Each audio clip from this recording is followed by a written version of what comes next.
Is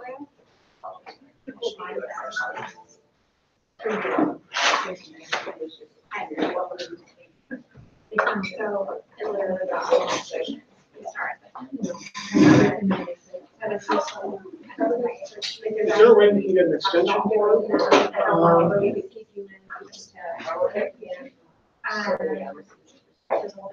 Is it working for you, Jim? A lot of confidence. A lot of confidence. This is, you know, just a 100% investment. So literally, Yeah. they're like, Yeah. You can't see anything? we don't have to time it out. It's another time. But it's good, we've done that. It's more like you could have yeah. This is just making sure. Oh, I got you. Okay, hold on just a second. He just walked out of the room. When he walks back in, I will hand him the phone so he knows what he did for you.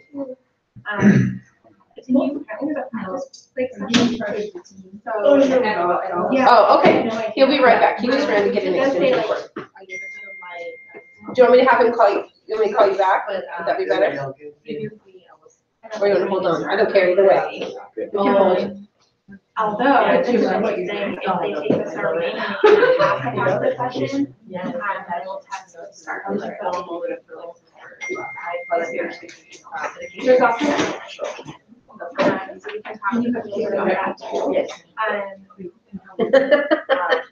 No, he did not.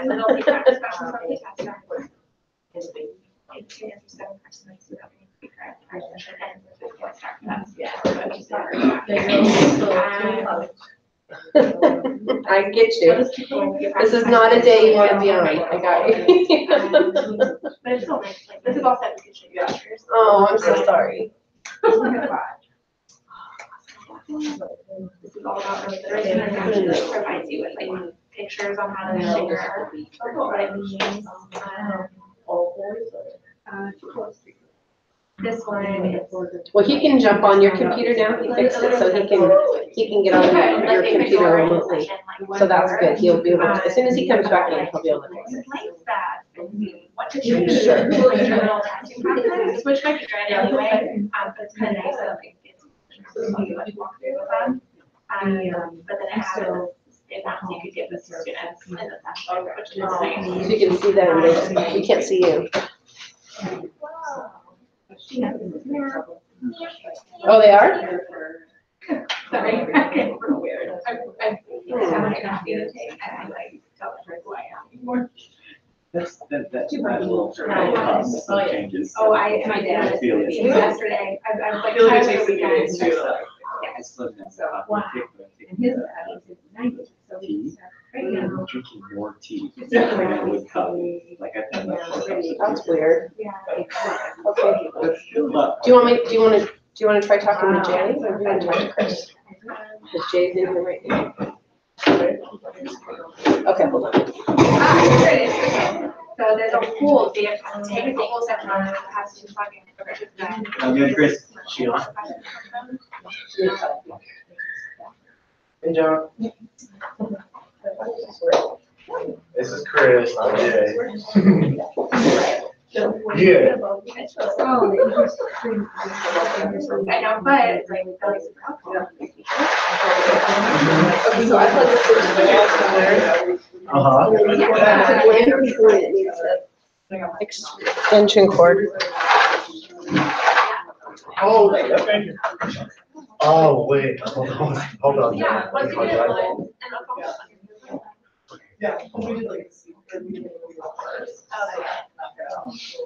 Should I hang up or? Yeah, it's from a cover. Jennifer, are we set up for phone calls with attorneys during the closed session? Yes. And which attorneys do? So you will call on your speakerphone, or somebody, this phone number, so speak with John. Okay. And then the other attorney, Mr. Randall has in. Okay.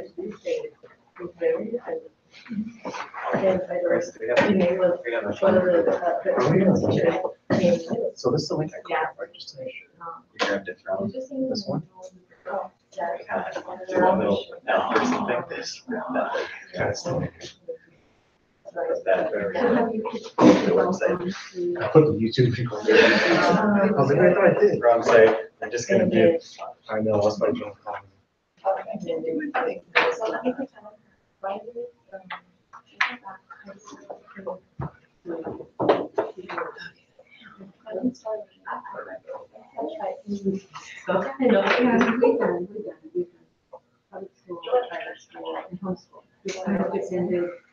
Which kid needed which? Yeah, but it's like now, we can change it. They're all just different. All different. All it is. Let Jennifer know so she can copy that over when she publishes it. Yeah. What am I doing? I was just thinking like, I don't, not like any, it's not. Right. Not like, Right. As long as you're here. How's you doing? My mom got sick in November. I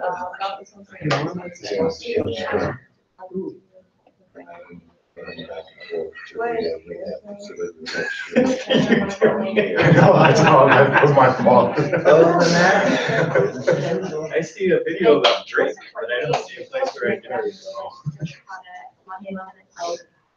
Alright. Are we pretty well set up everywhere?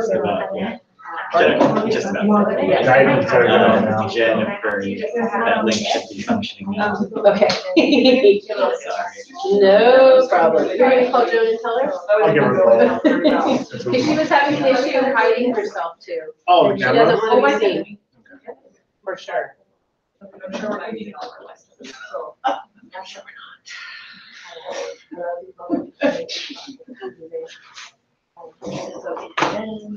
I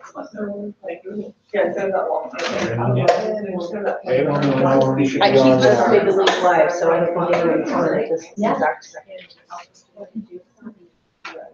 Oh, no, so refresh that page. Yeah, refresh that page and then that link should be on the Google Hangout. I pasted the wrong one. You know, just reload the page on the far left. Where it has the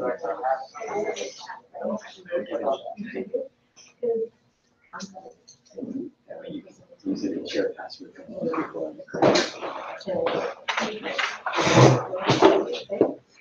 Is there somebody who can serve as the timekeeper for the meeting to let us know when items are going over 10 minutes? We're doing that, aren't we? I can do that, Glenn. That'd be great. So each presentation gets 10 minutes. Set it for 10 minutes. My name is going on 10 minutes. Do you want an alarm, or do you want me to signal you to give them a Signal 1 you is minute fine. warning? Do you want a 1 minute warning? Or 1 minute warning would be, well, let me know when 10 minutes are up. Okay. And then I'll bring up that the 10 minutes are up and check with the board if they want to continue, if we need to move to another Okay. item.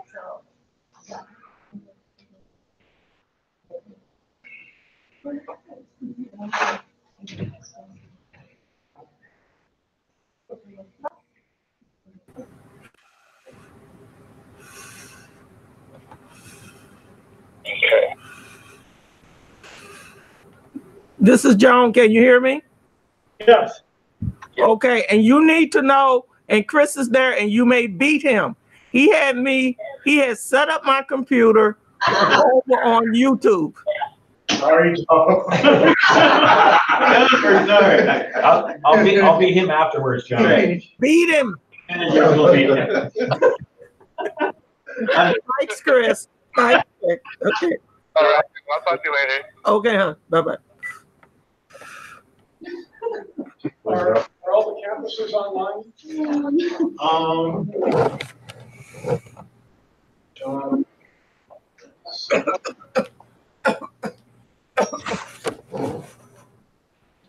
Is anybody specifically supposed to be online? Pardon? Is anybody specifically supposed to be online?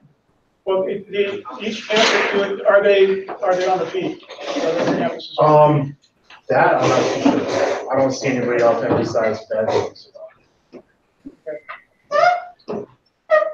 But But the link now is active. The link is active. The link is active, we all have, that's fine. Do you know if Catherine Hamilton is online? No. She's not. Let me call her. Is Erin on? Aaron, no. Okay, let me see what's going on.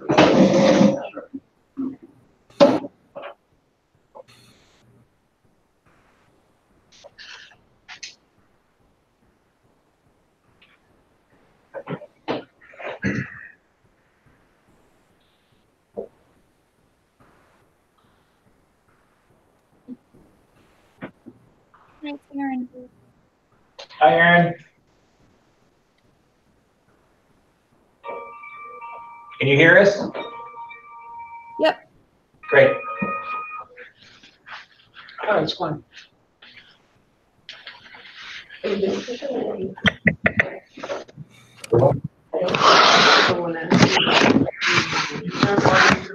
Catherine? It's hard to go back on the website and try again. We had to change the link. Try again. I just texted her that. Yes.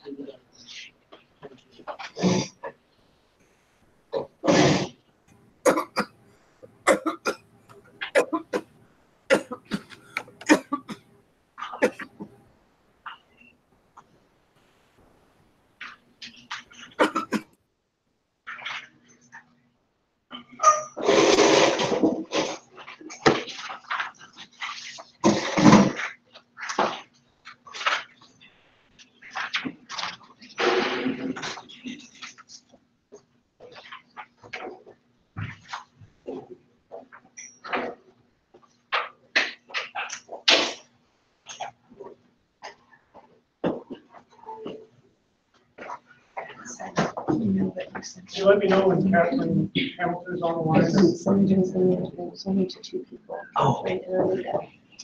So, okay. No, I didn't send anything there. Where is the one? Okay, Catherine's having trouble.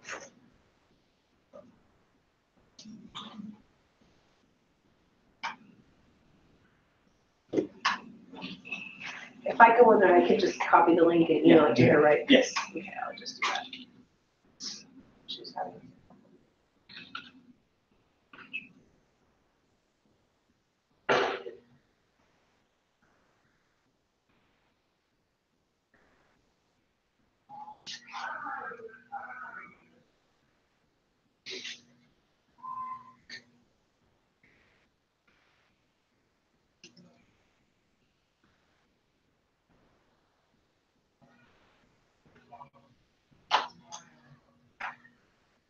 I'm just waiting for confirmation that Catherine's on the line, so. We're working.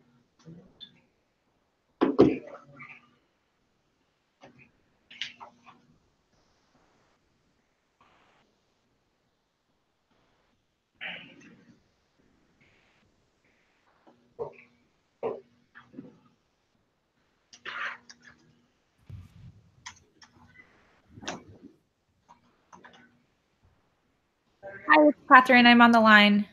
Yay.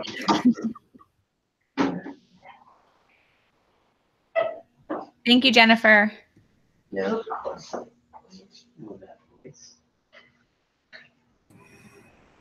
Okay, we're ready when you are. I'm calling the meeting to order at 4:03.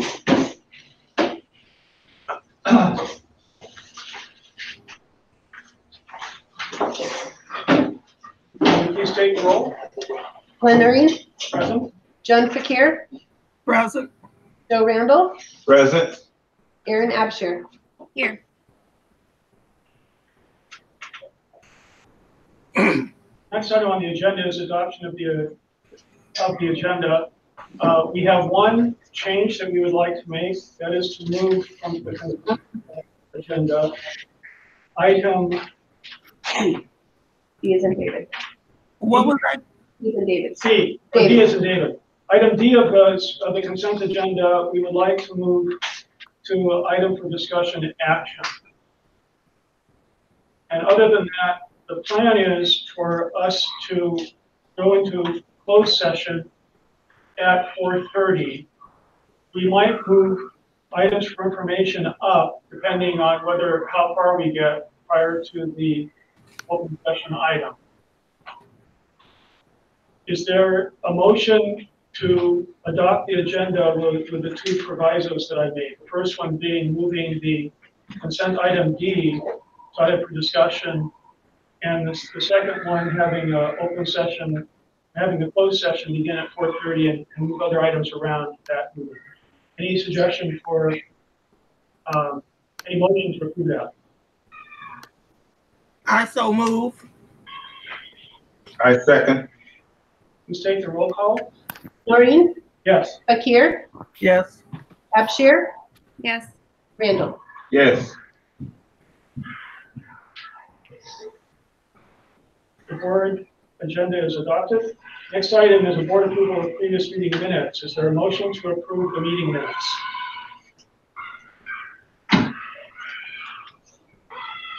I move. I second. Please take the roll. Noreen, Yes. Fakir, Yes. Abshir, I'm actually going to abstain from this vote. It wasn't posted until really late last night, so I wasn't actually able to review it. So I'm going to abstain from the vote since I haven't had time to review it.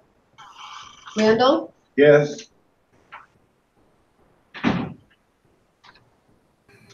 The next item on the agenda is communications from the public. Are there any of the members of the public who would like to comment on issues that are or are not on the agenda?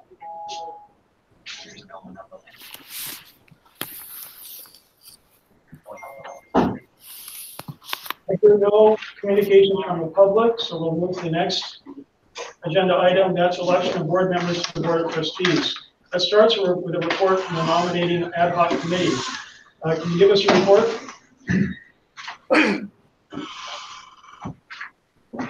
The ad hoc committee consisting of Joan and myself did interview Ms. Catherine Hamilton and Pete Nichols via Google Hangout on Thursday, February the 21st. We dialogued with Ms. Hamilton in a question and answer format.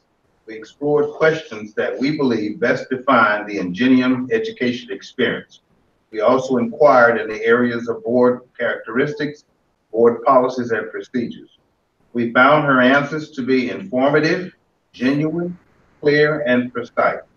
It is our recommendation to this board that her name be placed in nomination to become a member of this board. We look forward to working with her on this board if she is approved. We also had the opportunity to speak with Mr. Pete Nichols. We afforded him the same protocol. We found his answers to our questions to be vague, unclear, cavalier, and without merit. It is our recommendation to this board that his name be not placed in nomination to become a board member. Thank you. Okay. Yeah, I would like to add one other thing. Thank you, Joe. That was excellent. And that's that we had two other applicants, but they both backed out, so we did not interview them. They withdrew.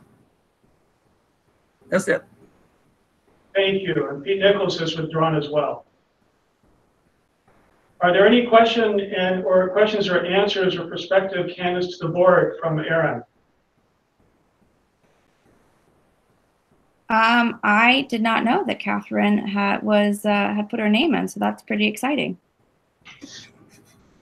It was even more exciting when we talked with Catherine, believe me.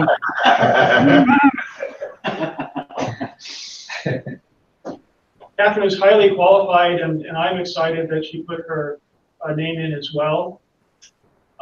Is there a motion to accept Catherine into the board as a member? This is Erin. I move to accept Catherine as a board member. This is Joan. I second.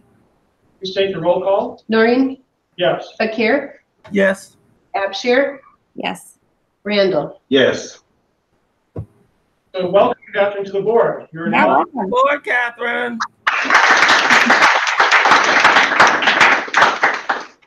Thank you all. I just wanted to say I'm sorry I can't be there in person. I'm actually on my first out-of-town trip with my new role, and so normally I will try to be there in person, but I look forward to contributing the rest of tonight by the Hangout, and then the rest of our work together.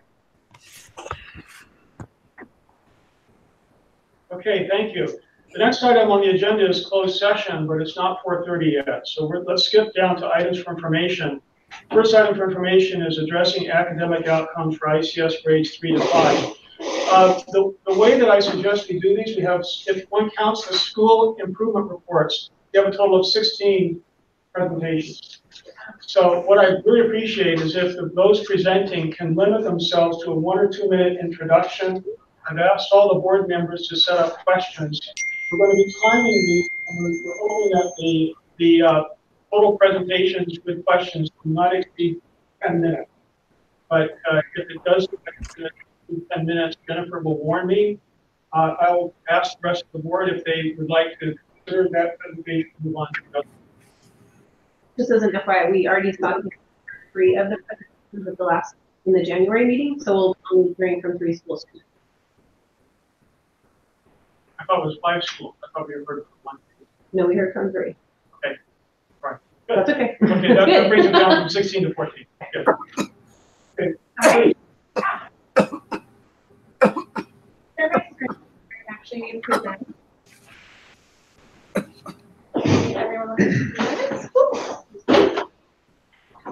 So I've put together, my name is Katie Prager. I took over for Catherine as the interim director of curriculum and instruction. And I put together, based on some requests, some academic updates for ICS, specifically in regards to renewal. There's diagnostic comparison as well as comparison to last year and around the same time period, and then our plans moving forward. Let's get started. See if it goes 10 minutes. Well, actually, can I ask you questions? Absolutely. About the things that I was most interested in, right? And I suspect that the other boards might be interested in these items. Yeah. Can you please go to slide 4? Yes. Is it this one? No. This one.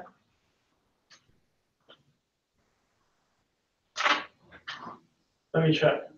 That was the one that I was most interested in. Good.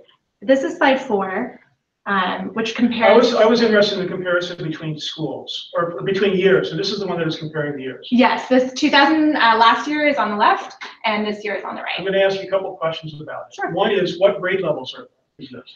This one is actually for all grades. This is grades K through 5 diagnostic. 2 was taken in grades K, but not in diagnostic 1. Okay, and this is showing, this is diagnostic. Is that the one associated with the SBAC? Which diagnostic is this? So the diagnostic is the iReady diagnostic. Okay. We have the diagnostic and the growth monitoring. Diagnostic provides a lot more data in terms of student self-level. And so this is comparing last year's diagnostic 2 to this year's diagnostic. And as of what point in time is this? This was January. The whole month of January was the window. Okay. And this is comparing where we were at in the 2017 to 18 school year to where we're at this year as of January. Yeah. Can you go to, did you have more questions about this one, Erin?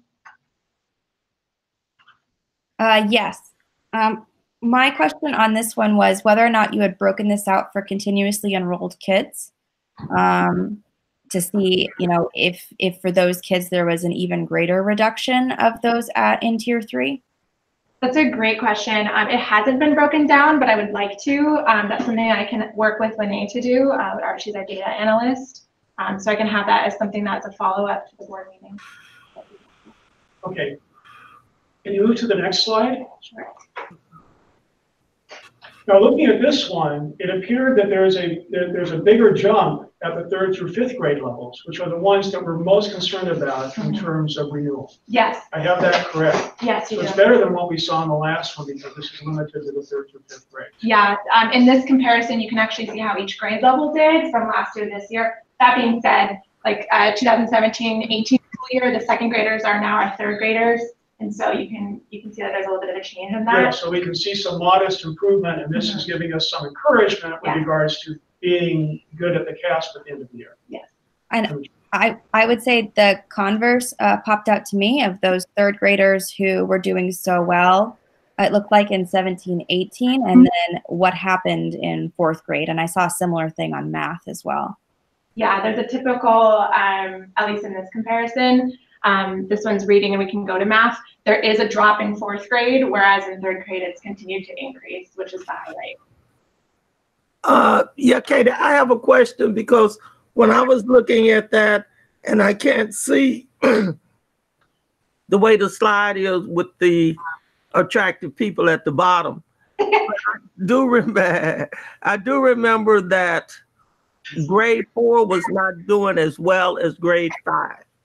That is accurate. So grade 5 has 20% of students that are now in tier 1 or on level, with 34% in tier 2. So it's similar to last year with slightly better increments. And then 4th grade was only able to lower their number of tier 3. So they have some more tier 2. They were able to move students up to tier 2, but not as much of a growth as you see in 3rd grade.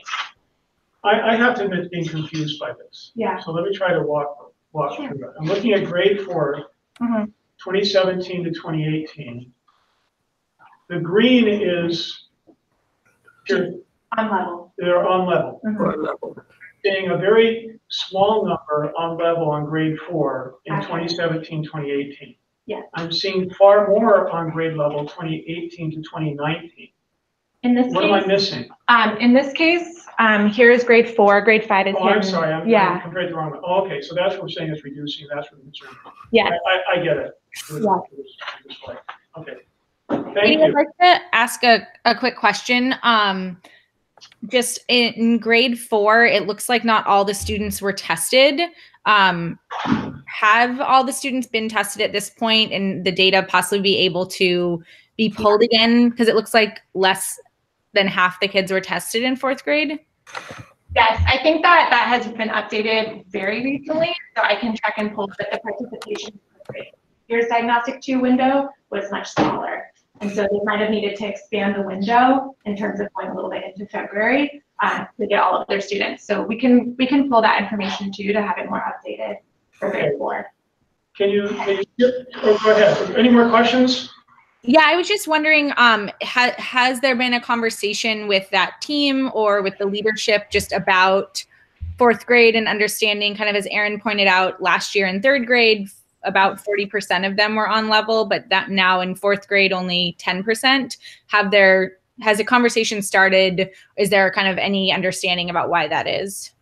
I think the conversation has been started, but 3rd through 5th is working now as a professional learning community together to make improvements, but it might be worth it to have them target 4th grade, so I can pass along that information too. I think they've been sharing the work that they've been doing now as a whole group, which started last week. Awesome, thank you. Okay, yeah, this is Joan. That's kind of my concern also. Now, I know campus is different from the old testing. Usually 4th grade testing was a review of kindergarten through 3rd. And so 4th graders usually aced it and then went down in 5th grade. The opposite. I think it's a little unusual to be that much of a difference.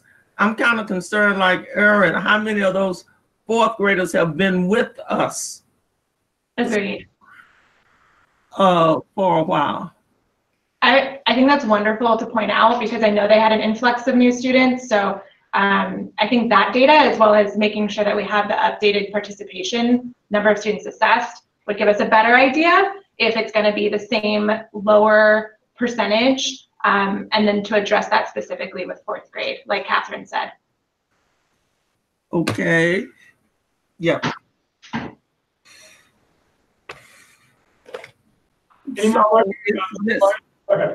Okay, no, go on. I'm good. Can you move to slide 9? Now, other board members, if there are other slides you'd like to look at or other comments, feel free to make them or request them. So this one is specifically math. Yeah, so my observation was that it appeared to me that the 3rd grade is a bit behind in math, but the other 2 grade levels are ahead of last year, if I interpreted that correctly. When I'm looking at this, they're about the same level. 4th grade, again, has a dip compared to last year. It's about 4% below in year 1. However, all levels for the most part have a significant drop in their tier 3. So they're moving students up to tier 2, but not quite to tier 1. So they're not quite on level. That being said, there was a dip. Grade 2 had a larger dip in terms of the number of students. You can see grade 2. Can you move the slide up, or can you do something to? Because I can't see the 2018-19. Oh, that's better. Maybe I can just kind of zoom in a little bit. Would that be helpful? I can see it now. Okay, it's a little smaller. The link is also. It's smaller, but I can see the pictures. Yeah, it's a little bit easier to read when you can see all the pictures. Yes. The math, like as you know, math has been the biggest area of need, and so you can see in this that there's some significant drops, as well as some growth in terms of having less students at tier 3, but it looks pretty much very similar to last year, with some decrease in the number of students on level. In terms of renewal of ICS, I'm making a broad general statement, and it's very early, and I understand that there's a lot of that this might not be the best way of us figuring out what's going on. But what I'm hearing is that we should feel encouraged by reading. That's looking as though we're making some improvement. Math is, we'd like to be making more improvement. Have I interpreted that correctly? Yes. Okay, thank you. Yeah. Well, we're at 10 minutes. Pardon? We're at 10 minutes. Thank you. This particular item, board members, this to me is the most important item, and I would like us to continue it for a few more minutes. Is there any contrary? Yeah, I need a little clarification. Can you go back to slide 1? I think this is, well, not slide 1.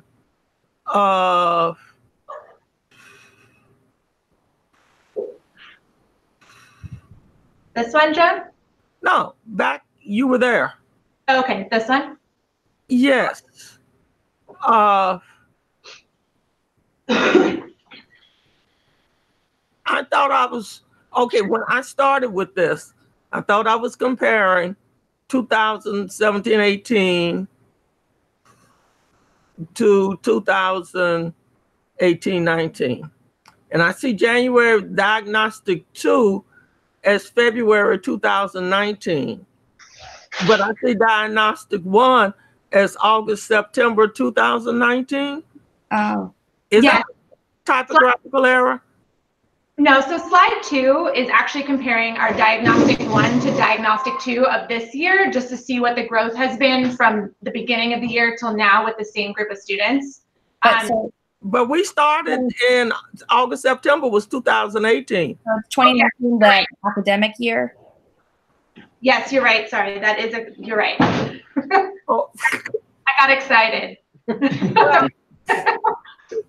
I'm not confused anymore. I'm good. I just assumed that, so, okay. I took it that way. I said, but September, August for 2019 hasn't gotten here yet. Like, how did it go down? No, you're right. It was earlier this year, school year to now. Not a problem, Katie. Thanks, son. I'm good now. Okay. Can you advance to slide 11? Yeah.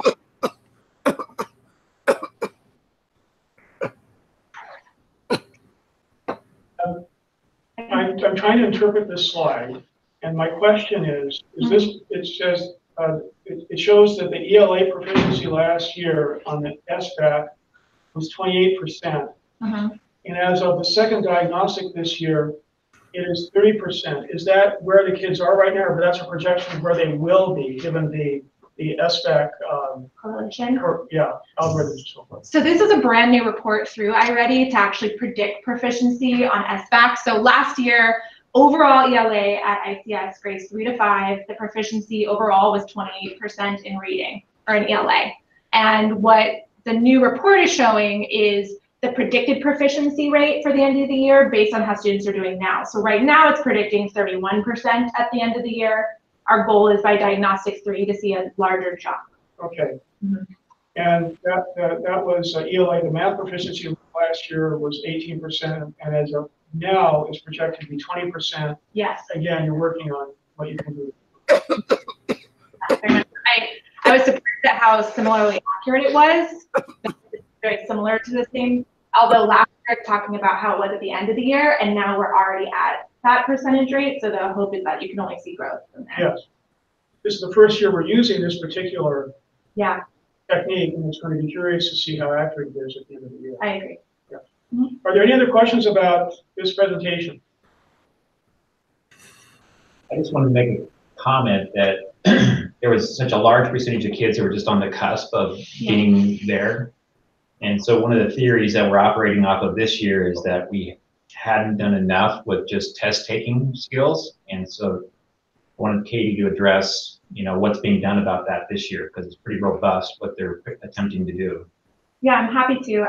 It's part of the slideshow, so if you're interested in going back, I'm happy to talk about it more. You got 1 minute. Okay, I can do it.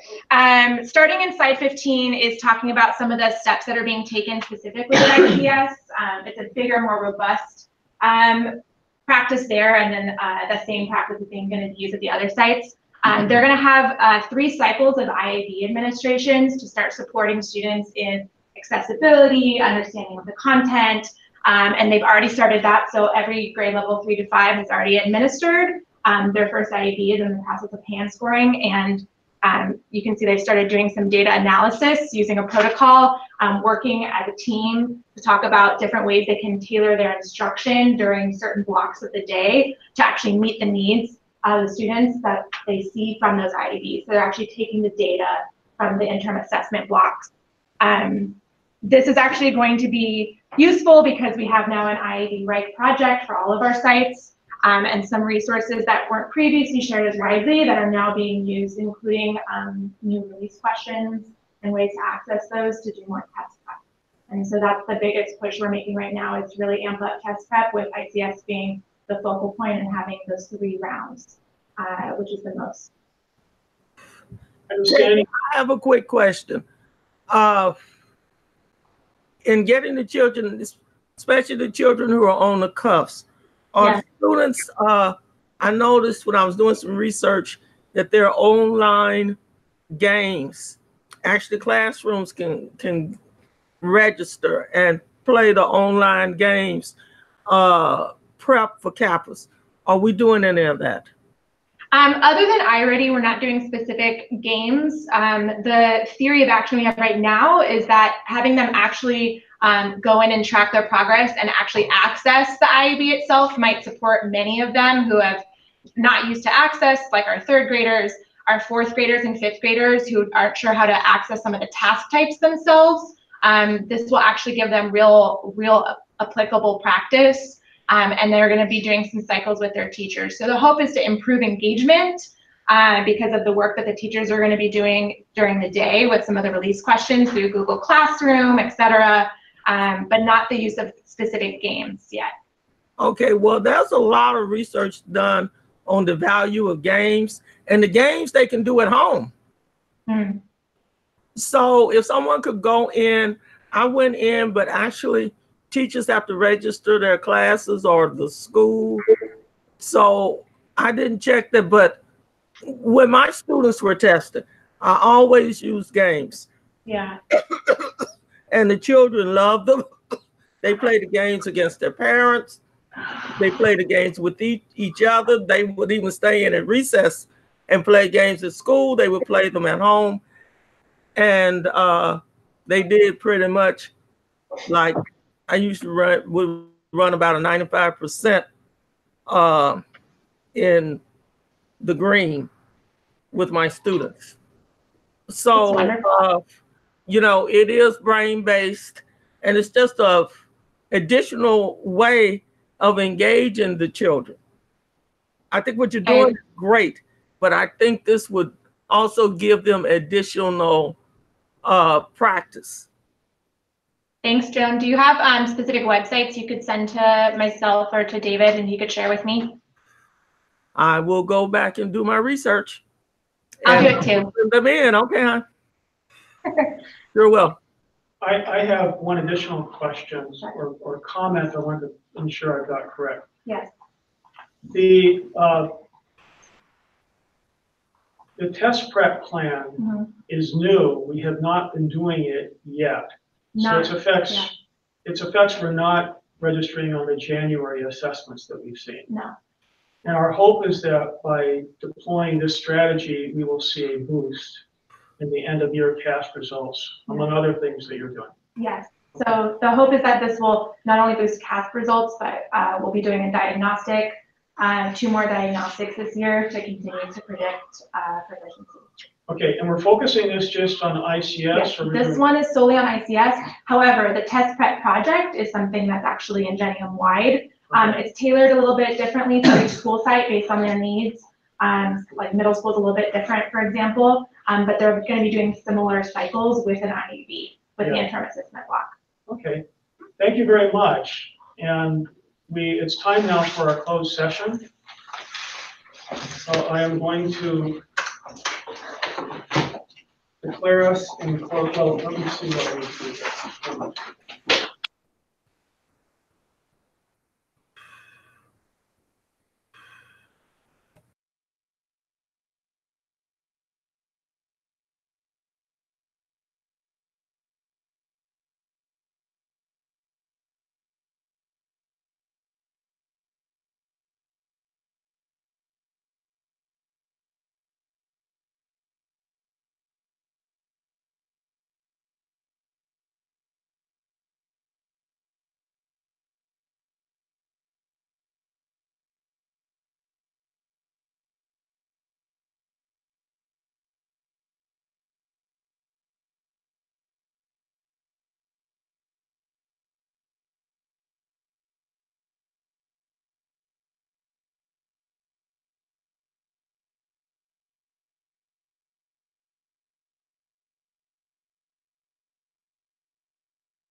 Hello,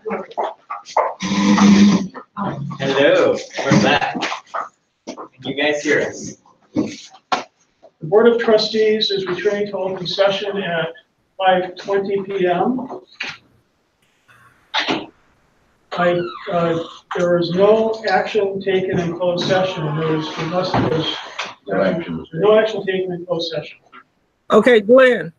Yes. Glenn, I think for the record, we had actually two parts to the closed session. So there's no reportable action for closed session 1, and there's no reportable action for closed session 2. Thank you. Okay. Next item on the agenda is an item for information. It's addressing the LAUSD ICS renewal letter. So this will be quick. Won't even use my 10 minutes. So this is the letter that we always receive from LA Unified prior to a renewal, and they ask for response by March 10th, which we are in the process of preparing. Do they always ask for it? Yep. With the last two I've been involved with, we've always got a letter. I'm sorry.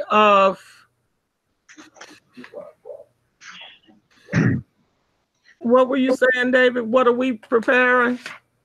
So they sent out this letter, and we also went over it at the ICS renewal day. We went over in detail with the representatives from LA Unified and over all the data. And then this is the letter that they sent out as a follow-up. And then they asked us to address it by March 10th, which we're in the process of creating that. Oh, creating that. Oh, okay. Yeah, I have a copy of the letter here. Yes. Basically, they're just wanting to know what are we doing about it. And so Katie's presentation today, and also the presentation that was given by ICS, by Marissa at the last board meeting, is just a lot of, that's what we're doing about it. So Will we have the opportunity to review the letter before it's sent? we can certainly do that.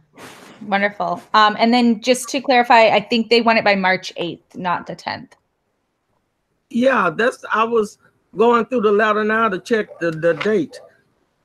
It seems to me I remember it's March 8th. Yeah, I apologize if I got it wrong. Something the 10th sticks in my mind, so.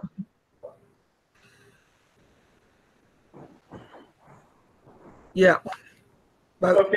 On or before Friday, March 8th. So we could get it a little early so that they can get it before the last second. Yes. Does everybody want to review the letter, or just? So my suggestion is that we move to questions, because I think it'll clarify. My suspicion is my questions are going to be similar to what other board members might be asking. And my interpretation of the letter is that they're saying that we have two challenges with our SBAC assessments at ICS.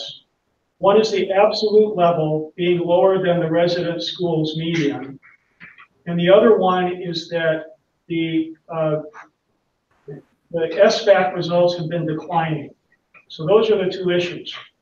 Now, what we saw earlier today was a presentation about what we're doing to bring the 3rd through 5th grade scores up to address both of those, to address a higher, we're hoping that we'll have it at a level the median will not be a concern for LA Unified.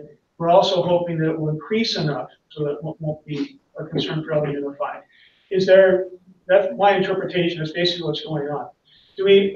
And saw the presentation today. Right now, we're not looking great. We're looking about where we've been at, but our hope is that the new strategies are going to bring it up to address both the median level and the improvement. Do I have that more or less correct?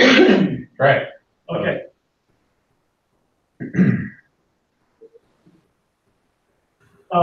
they're asking for a root cause analysis, which is what that's your bread and butter. Oh, yeah. Yeah.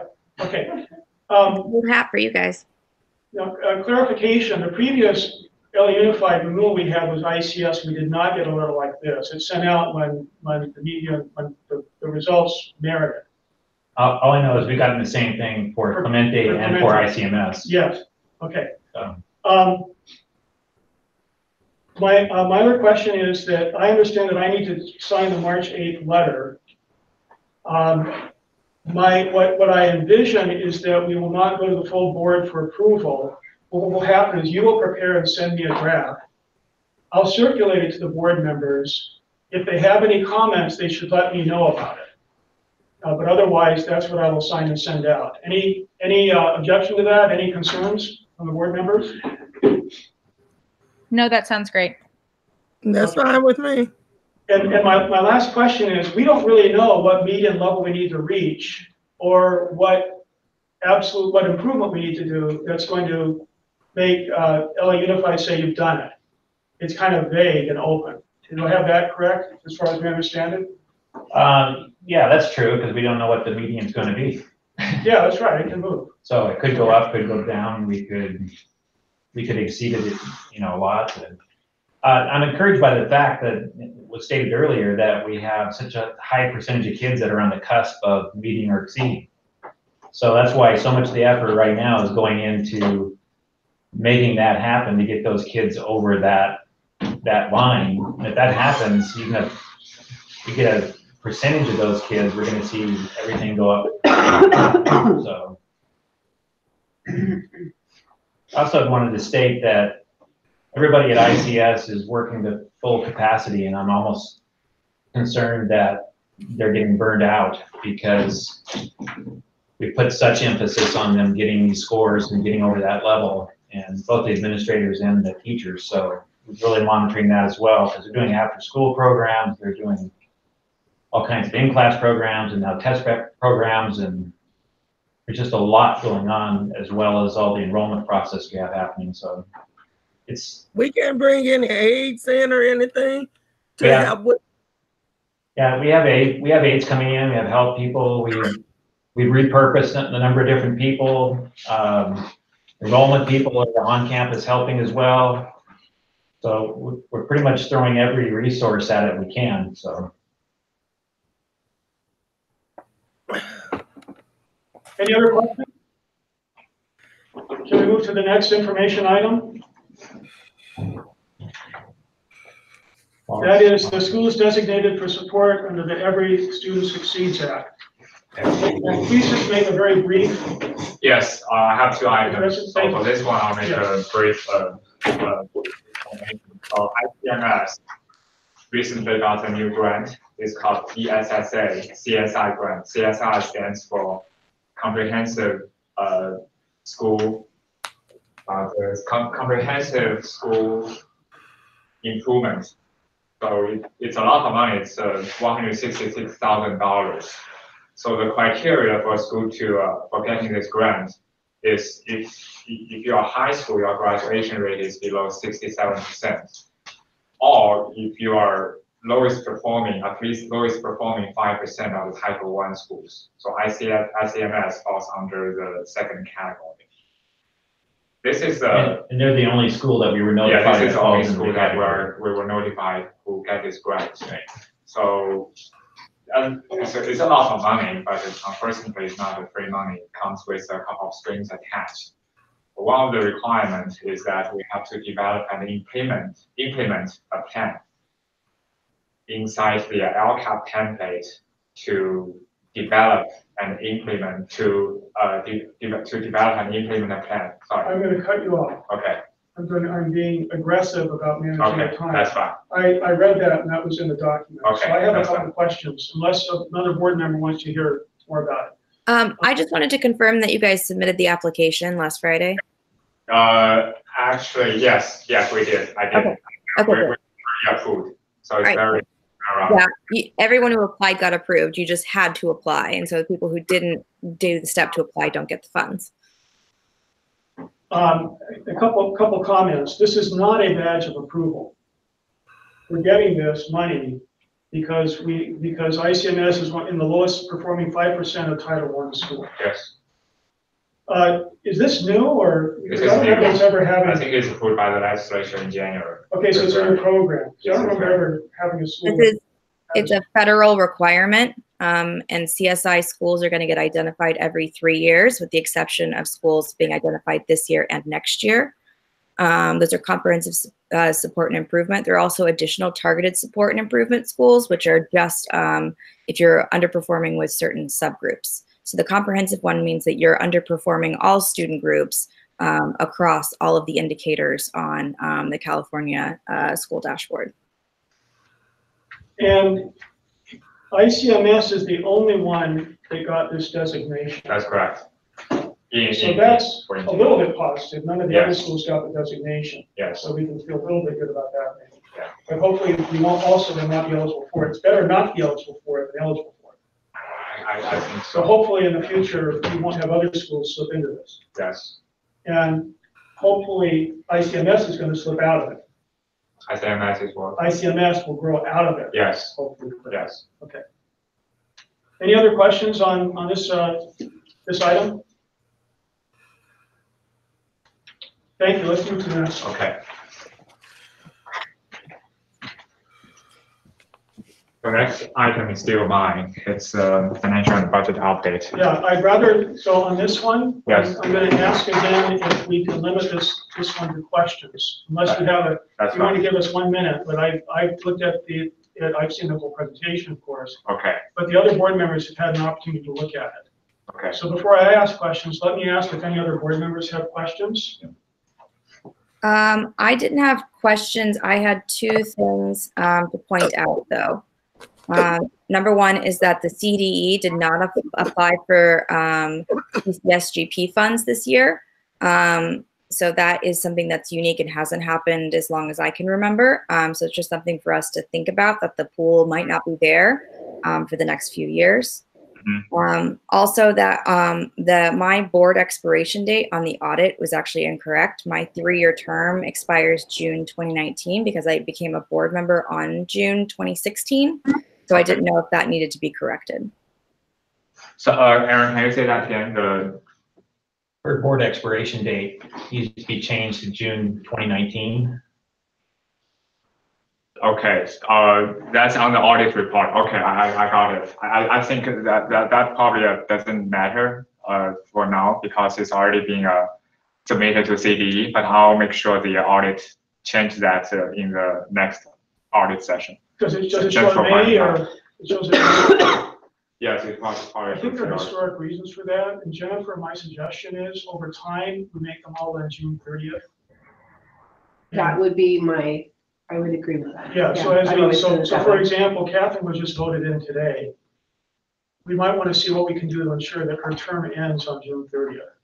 I'm 100% agree with you. If we need to write up some sort of protocol or something to have the board vote on it, I think that would be. We might have a separate Yeah. off discussion about what the term should be and how we end up getting there. Thank you. Along the same lines, I was actually concerned with how many inaccuracies about like our programming in our schools there were in the audit report.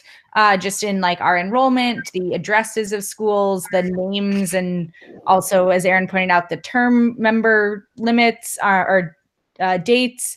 Like our staff members' names were misspelled. So I was just concerned about that, if that's an official document, wondering just if we could improve the process to have that edited so at least our information is accurate. I know we can't do anything with the audit information, but want to just make sure the quality of our documentation is strong.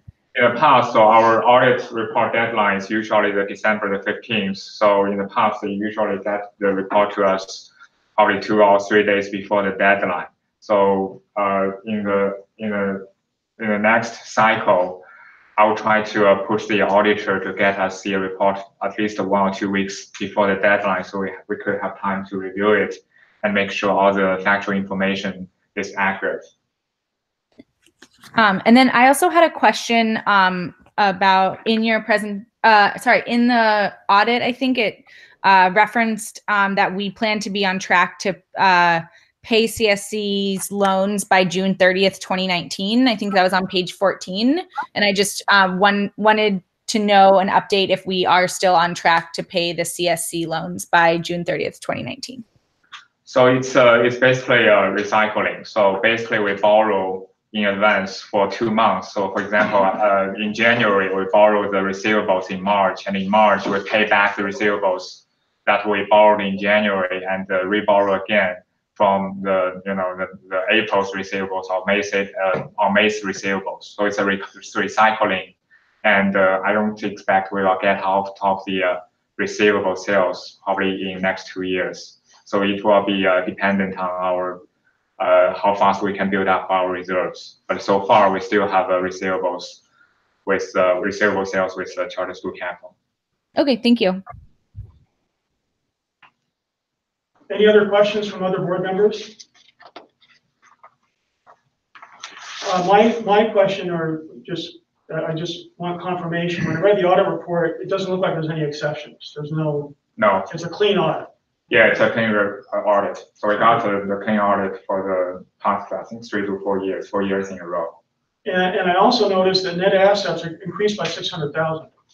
Yes, compared with 15, 16. Yes. So 15, 16, we had a big drop because of, you may remember the 220 students at ICS. So we lost, we lost a lot that year. Yeah. But we ended up making 600,000 last year. Yes. Okay, that's good. Yeah. Okay. I think we're looking at breaking even or something. So this is a. Yes, last year we were looking at break even, but we did better than the budget. Okay, very good. And this year we might do better than the budget as well. Great. Any other questions for Wallace? Can we move to the next item?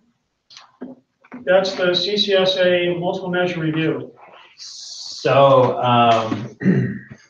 we are going to have CCSA come in and multiple measure review, but probably we want to wait at least one more cycle to get our internal data at ICS before we have them come in, so we actually have better data to report and go through that process. And that's basically it. So.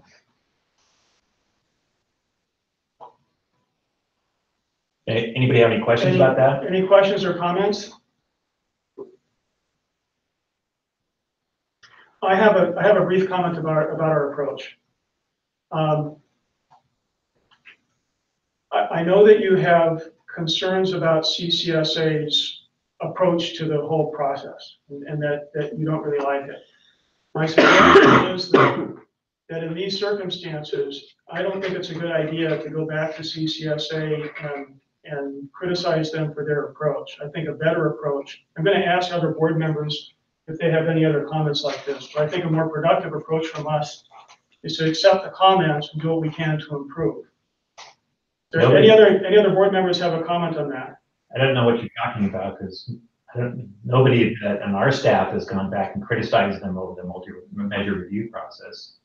I've talked to them about it. I don't think it's a credible process. And you can talk to the president about that. So you have said it's not a credible process, but you haven't criticized. No, I've just talked to him about the whole process. That I just don't think it's a good process for them to do, but they do good work. So I'm not criticizing the fact that they come in and what they do and how they assess things. So what is it that you're criticizing? Maybe I'm confused. Number one is they don't have any statutory right to be doing this. It's all a political process. So because they're a political organization, they exert this right. So it's the same thing that happened with Clemente. Is they acted as a pre-authorizer to the process. Yes. So I'm not refuting the test scores as a problem or anything else. Is that, but because they put that political pressure on us, our board voted not to renew or not to proceed. Yeah. So there could have been a lot of things that we could have done, and I spoke to you about it. I mean, we could have negotiated a deal with an MOU with LA Unified. Parents wanted to do support. There's lots of things that could have been done, but. Okay, so I'm clarifying my position is that I think it's more productive not to go to CCSA and say, I've got concerns about your statutory right to do this.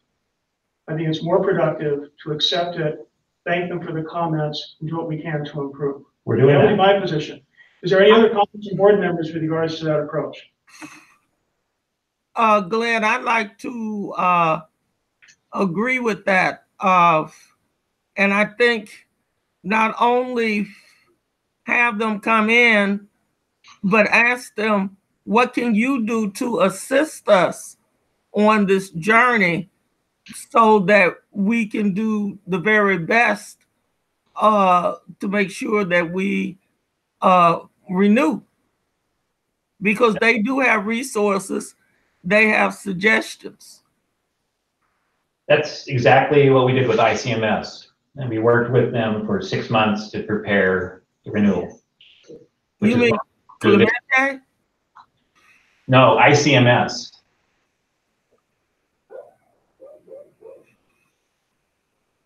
Okay. Well, you know, I do agree with Glenn. And at this point, we need all the help we can get. So yes, they are a political organization, but they are extremely helpful.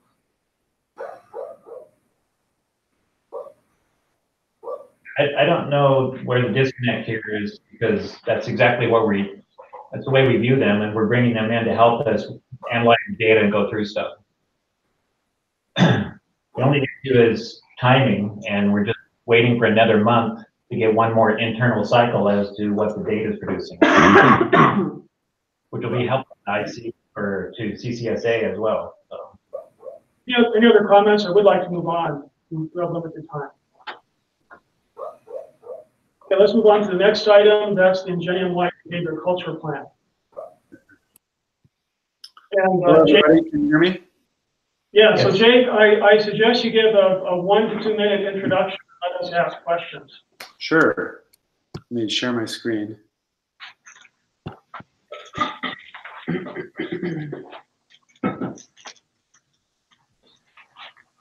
Can you all see the presentation? Yep.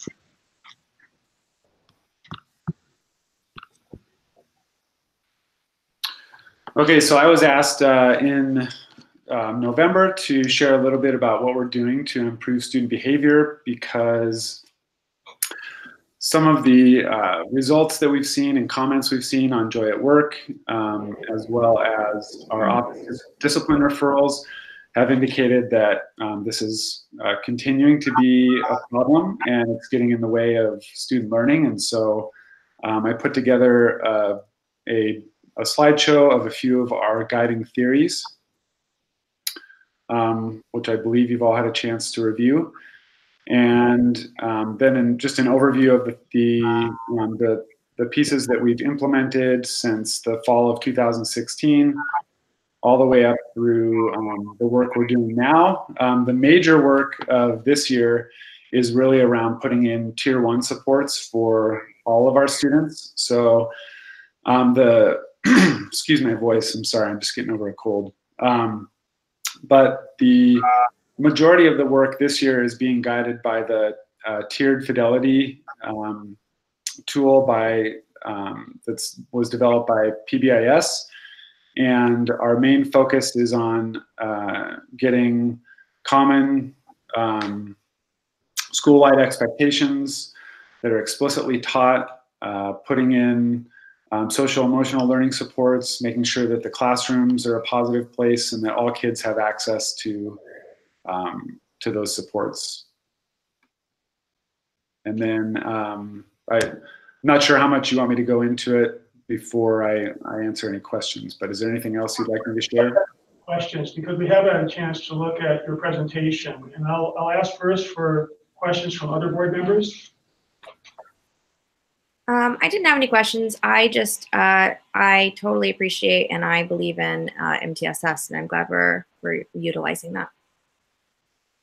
Yeah, I want to echo what Erin just said, and I really like the approach of investing in training. I think building the capacity of our staff for this work to continue, even, I know it's a small grant you currently have, but even when that is used up or may already be used up. I think investing in training is really meaningful. And then I'm eager to see the impact on like joy at work, and just when we come walk through classrooms, the impact we see on that. So thank you for this work and for presenting on it. This is Joan. I agree with both of those comments.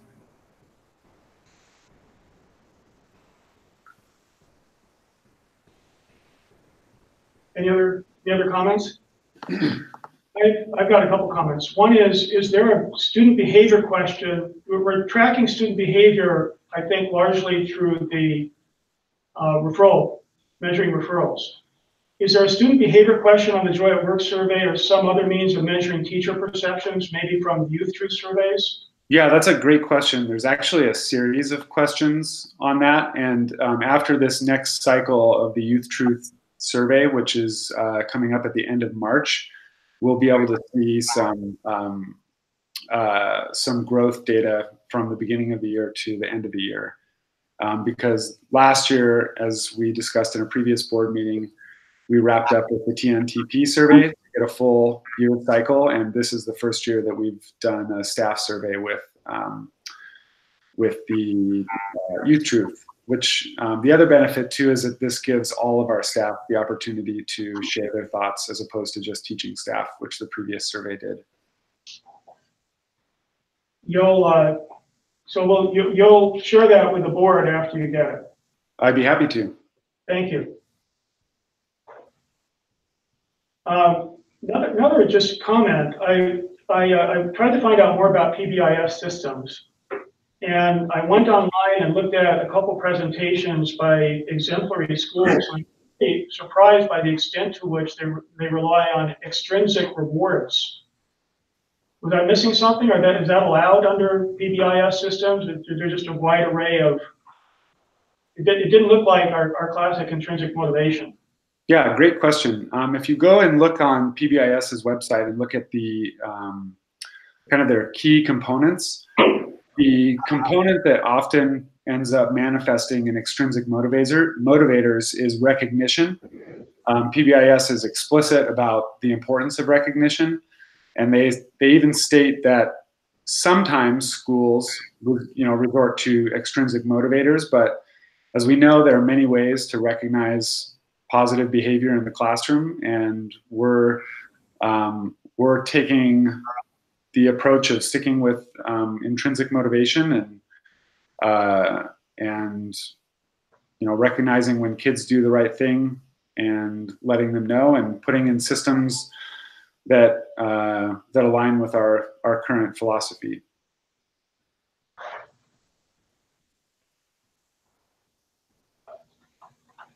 I'm trying to understand what I just heard. I think what I'm hearing you say is that there is that PBIS does stress the importance of recognition. Our intrinsic motivation approach can use some types of recognition. It should include recognizing people when they're doing a good job, letting them know.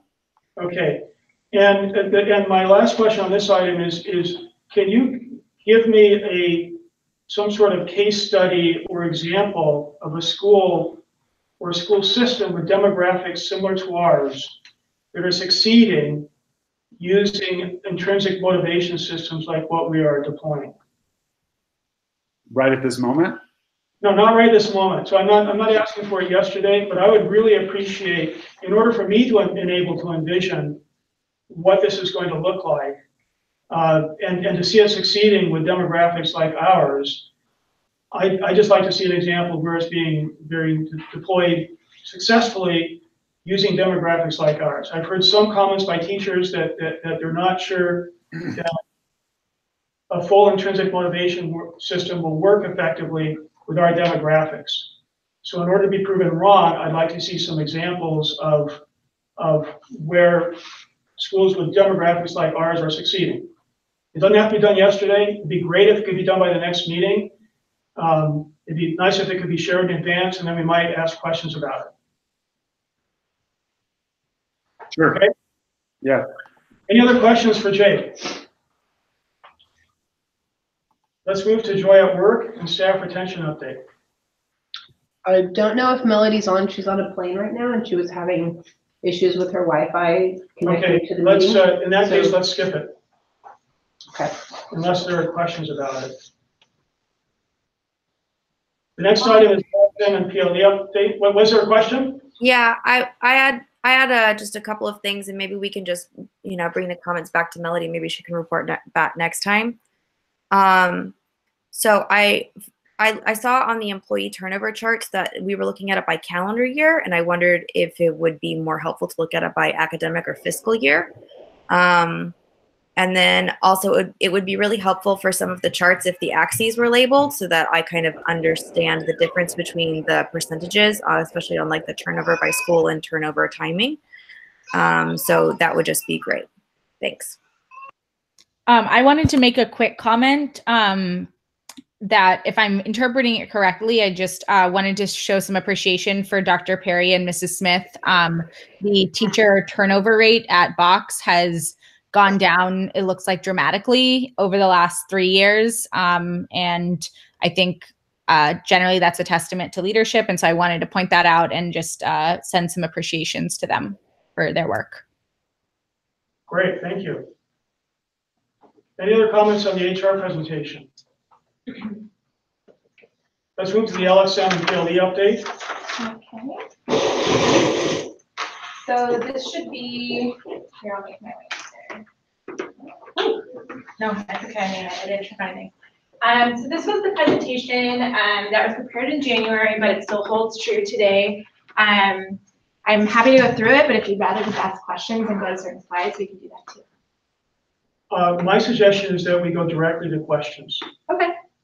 And would anybody prefer that we get an introduction?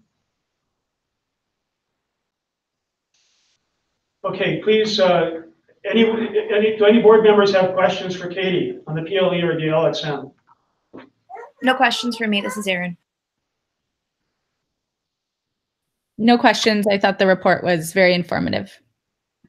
I'm going to repeat what I said to Katie outside. I really appreciated the honesty because it bared all in terms of comments from teachers about the PLE in particular and also the LXM. Mm-hmm. There are good things happening, but there's a lot of frustration too. Mm-hmm. When I spoke with Katie outside about it, she mentioned that she thinks that that they're both in an upward trajectory. There are more board teachers coming on board. Mm-hmm. But I appreciated that element of the presentation, so I want to thank you for that. Thank you for all your hard work on this. Thanks. Can I mention one thing? Yeah. That the only thing that I really want to highlight are some of the things at the bottom. So it's pretty exciting what we're doing right now in terms of trying to make things better, because LXM has always been a continual feedback cycle and improving for our teachers. But we're going to actually be presenting tomorrow some changes that teachers have been requesting for a while. So I'm pretty excited about that. And then one of the things that's really come out of this is this need for the unified core curriculum that I mentioned as well as an underlying base for our PLEs. And so we're moving forward on that as well, which is hopeful and exciting news. That was it. Okay, thank you. Enrollment update. I'm going to do the same thing. Come on this here, Lisa. Come on. You just sit at the table. I'm not going to be as directive on this. I really would appreciate hearing more. Sure. On this particular one, and we're actually doing okay on time. We're leaping through these. So unless there's another board member that objects, this is one that I haven't heard very much about, and I don't think other board members have. So we'd like to know what the dynamics are. Thank you. That's good. Absolutely. Okay, so let's see. Can you see my screen? I'll click on my face. There you go. All right, so I'm just going to go through the presentation. So enrollment and recruitment, it's a science, and it's something that we've been learning about over the past several years. And so we've sort of, just to quickly go through the presentation, there are three big metrics that you can pull out of what we're looking at in terms of enrollment. And they're operationally defined on this slide here. So there's turnover. We used to call it retention, but it got confusing because you retain students in grades and you promote them. So we, as a, you know, the operational definition of an operational definition is to make sure that things are clear. So we got rid of that one and we call it, now it's called turnover. So that's the percent of students who don't return from the previous year. Conversion rate is the percent of students, new recruited students who have converted to actual enrollment. So they submit an application, and then what's the percent of them that actually showed up on day one and stayed until what we're calling Ingenium norm day at the end of September, which is incidentally like a couple of days before the fall reporting.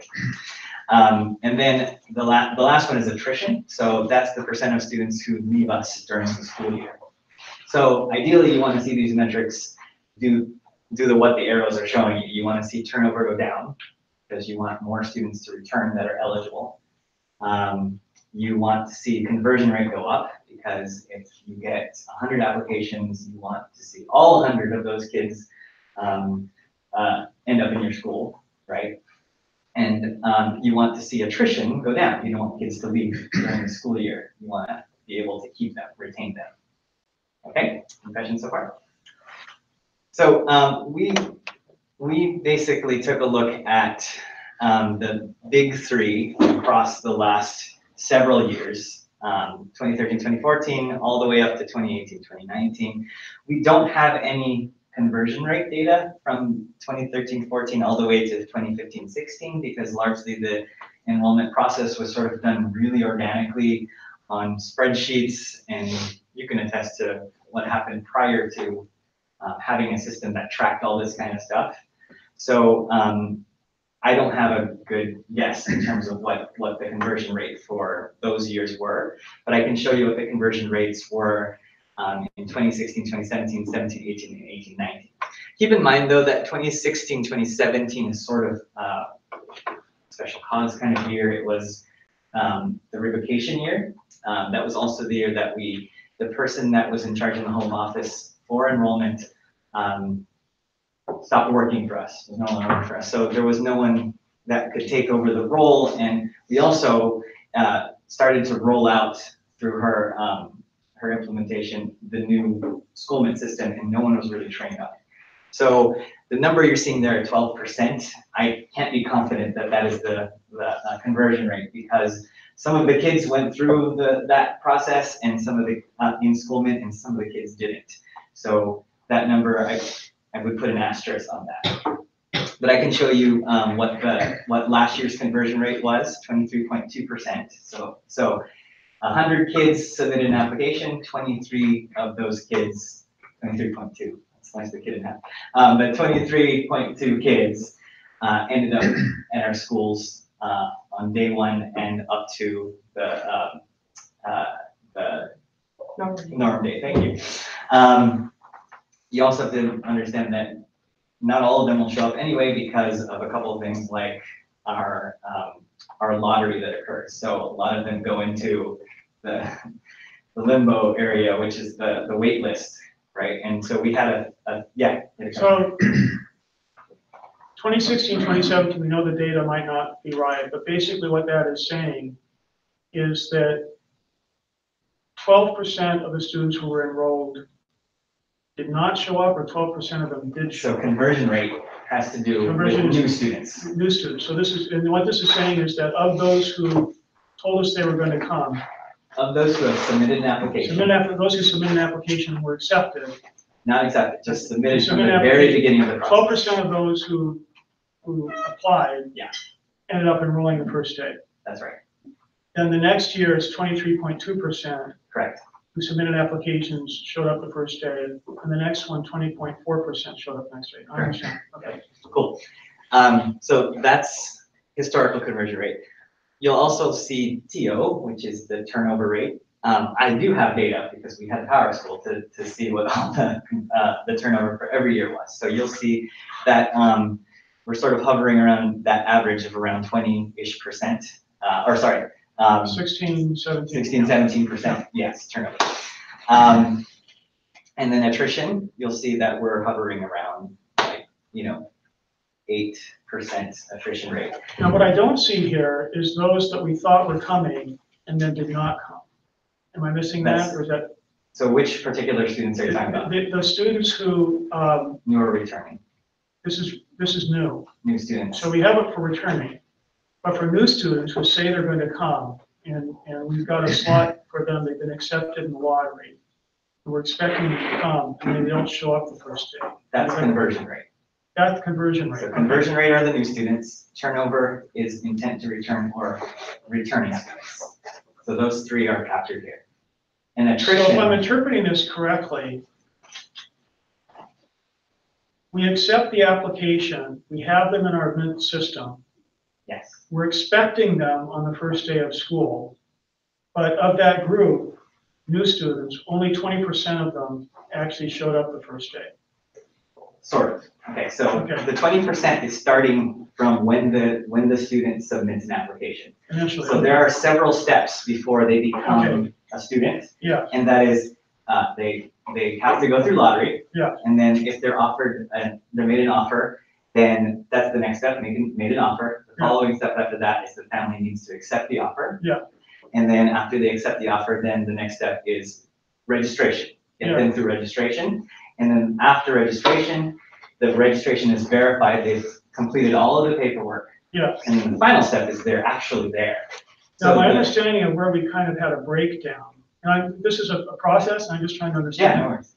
Is really between that registration, they're registered, and we think they're coming. Yes. And then we've got the first day of school, and Yes. they're not there. I'm gonna address that. And we are gonna have that. Yeah, Okay, fine. yeah, so that's good. So that number is low because again, we're going from the beginning of the funnel. The funnel is like this, right? The beginning of the funnel is where we get all the applications, and then as they come into our, that funnel decreases and we get the actual kids in seats, right? So as you go down the funnel, that conversion rate is higher, but I don't have that figure for you right now. So here are the big three insights in run charts, and you can see actually there's not much in terms of if you understand the variation here, it's all within our control limits. There's not been, even on the 16-17 year, there, in terms of the metrics we do have for turnover, attrition, and our enrollment aims met, there's not much in terms of special cause. It's all common cause variation. So Erlana's going to talk a little bit about the challenges we've been seeing that is related to what you're talking about with conversion rate and why conversion rate is possibly small. We also talked about this. This was also brought up. All this data. This was collected at our enrollment summit that we convene every year after all of this stuff happens in October. So, Erlana. Yeah, so one of the things and challenges that we have when we go out there to recruit students is the situation of charter schools. That's one of the main problems that we have, that it's too many charter schools. Competition is one of the issues that we have. The negative reputation, word of mouth, social media. Even though we're doing great in our schools, inside the classrooms, the perception of parents, that have heard something from an angry parent, they go out there, talk to their people, and we end up with bad reputation, right?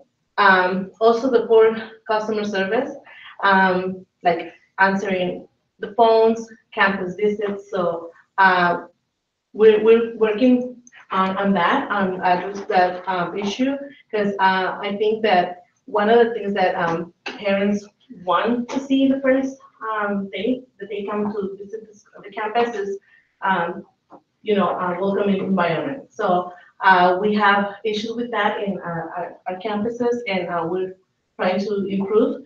And we're gonna talk a little bit more about that in the other slides. Yeah, also the constant changes due to the Prop 39.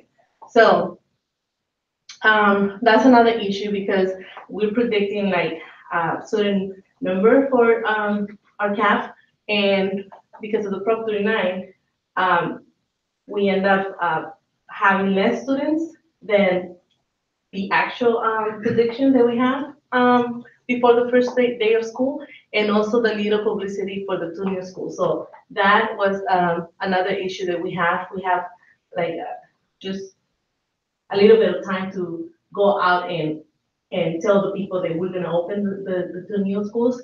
That was another issue that we have, and also the inaccurate enrollment projection, like I said before, based on the Prop 29, and also the brand recognition was weak. Most of the people knows about Box, but not Ingenium. So if we talk about Barack Obama, everybody knows about Barack Obama. But if we add Ingenium, Barack Obama Charter School, it's a problem because they don't know nothing about Ingenium. Other things too, that needs to be on here, and this is an older copy, so for some reason we got the older copy, but there's another bullet point, and that has to do with the engagement piece. After kids, got signed up and completed the registration, there's some lag time between that day and the day they go to school, and that's prime time for other charters to sell their product, and for the ones that we thought we've already captured to go seek elsewhere. So one of those things that we're going to address here in just a second is about engagement. Also, that first point there about saturation in charter schools, if you think about 10 years ago, it's easy to say, we're a charter school, compare us to the district school. Great, come to our school. But now it's like, we're a charter school. How different are you from the charter school that's like 100 feet away? There's a lot more in terms of competition. Jay, you want to also address the lottery problem, which we already corrected? Yes, yeah. So Howard, and that's a further slide. We probably won't get to it because there's much later. But yes, one of the things we're trying to address with that is that if we push back the lottery day, which we did, it happened in February 11th. It normally happens in April. That we automatically just have the lottery, and a lot of the kids that have already applied will get a call saying you've been accepted.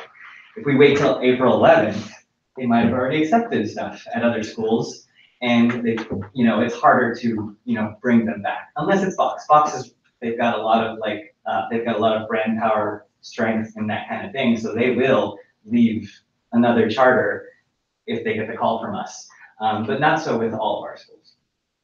So we moved all the lottery dates up through material revisions this year to February, but there's schools like Green Dot that have theirs in December. So we're going to be looking at moving it up even further next year. Yeah.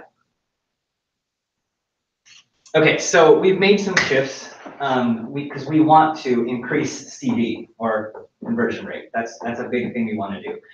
One of the challenges, again, is that the saturation of charter schools makes it very hard for us to sell our praxis, and with just a recruitment team. So this is what it was in 16-17. We had a very large recruitment team. You'll see that we had Director Vinar, Orlando, and we had 4 enrollment counselors and 4 recruiters. So what we did was we put all of the effort of recruitment and enrollment centralized into the home office. And we said, we had a theory that if we do that and we centralize it, we can help our schools focus on the instruction piece.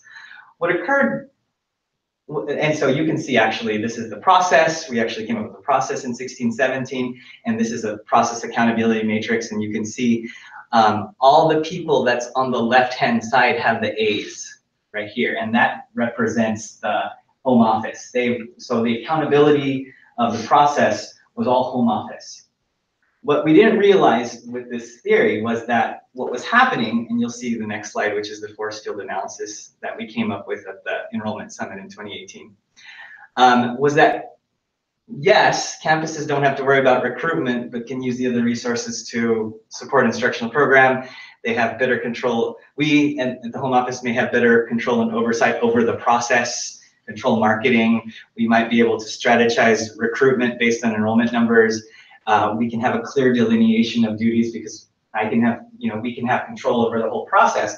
But the preventers that were making this challenging is that campuses actually sort of lost the ownership for recruitment. And if you remember, Glenn, when you guys first started, campuses were recruiters, right? They were the ones that were doing the recruiting. And so the whole idea of following up with a student who said, I'm coming, I've finished all the paperwork, so they sort of fell through the cracks because the school sites were not as actively as the recruiters. The other issue was that recruiters were equipped to recruit for charters, like the old way, like come to our charter school, it's better than district school. Not so ready to recruit for our praxis and what makes us different from the other charter schools. So again, we are saturated with charter schools. We need to be able to sell something more specific than we're just a charter school. What makes you better? What makes you different? And so that's been a challenge. So using this force field analysis, we went in, we determined what root cause was, and you can see using this interrelationship diagram that the root cause is likely loss of school ownership, causing conversion rate and turnover rate to be in places where we don't want. So how do we adjust our thinking so that so that we can shift the onus back to the school sites to bring that that pride of ownership. So this is a Deming moment. People need to know that their job contributes. They need to be proud of their work. People experience joy and meaning in the work that they do when they're able to share about how the Ingenium praxis is helping their students, etc.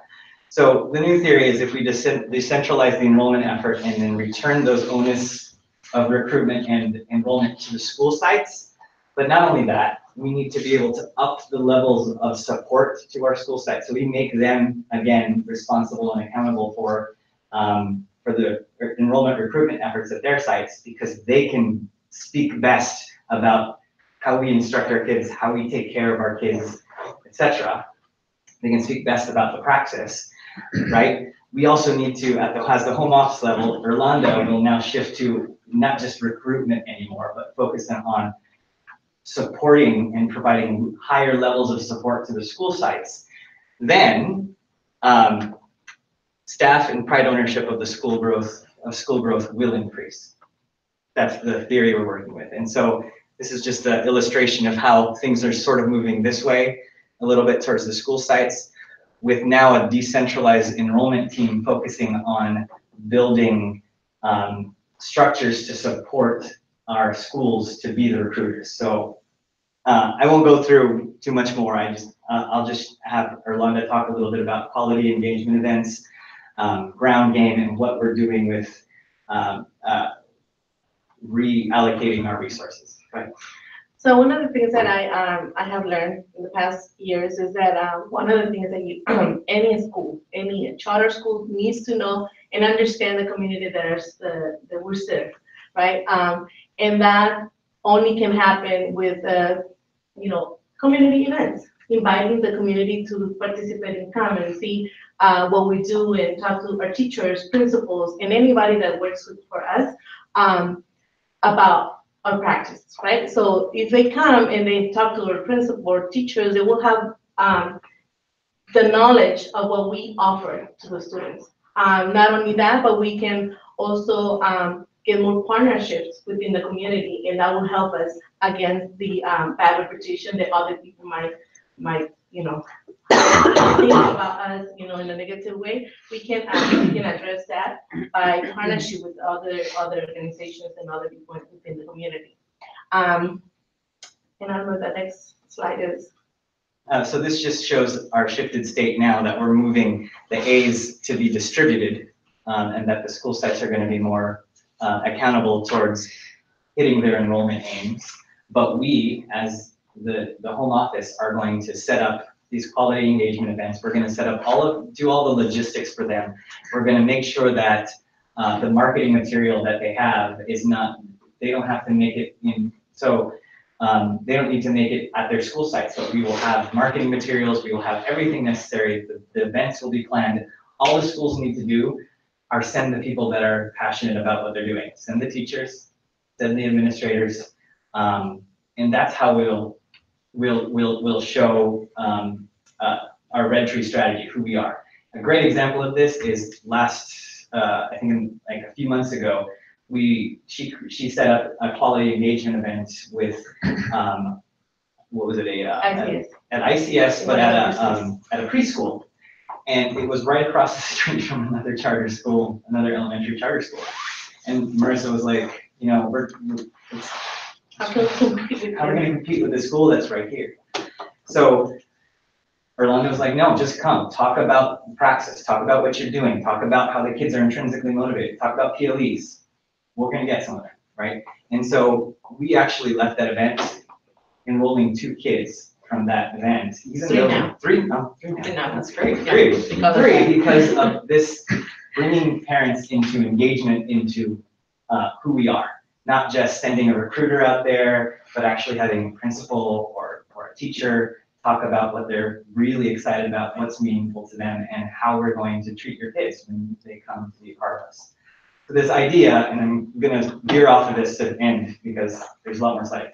The idea is engagement, is how do we get, and it's on our policy documents, get those who are them out there, how do they become us? How do we engage them to be, I want to be an Ingenium family. I want to be a Barack Obama charter family. I want to be a Wings family. Because the more when the theory is that, I think I have that slide, if we improve family engagement by building and sustaining family relationships, all of those metrics will improve. If we engage them, conversion should improve, right? They're gonna be likely to, even if they get a call from Green Dot, want to come to us because we've set up a relationship with them. We are taking care of their kids. They've been to several events with us.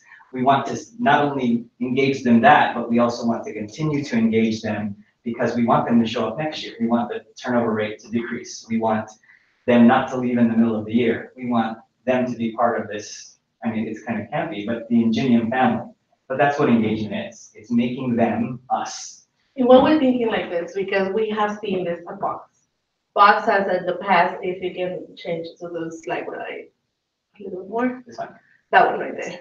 Okay, in the past, we have engagement at Box. Yeah. Wait, aren't you an example of this, Mr. Randall? Yes. So basically, when we engage people, actually, can you go to the previous one? The previous one, there we go. Yes, yes. So engagement is a result of understanding the meaning and impact that we make in people around us, right?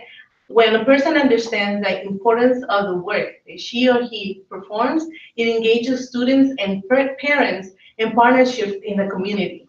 Okay, in the past, we have seen this at Box, and to this day, we can see the results of that work. Box not only has waitlist every year, but we also is also recognized by its name within the community and the surrounding areas, right? Community partners have found in Box the value of investing their volunteering time and their resources to help our students. And like Jay mentioned, Mr. Joe Randall was part of that community that we built in the past, a Box, and we have him here. So now I have the stars to show to. So we're already seeing. We're just looking at the data this morning. At this time last year, we were bringing in about 1.1 students per day. And right now we're averaging about 5 students per day. So it's so that's what showing a lot of promise. Yes. It's been a lot of talking. Any questions? Any questions from other board members?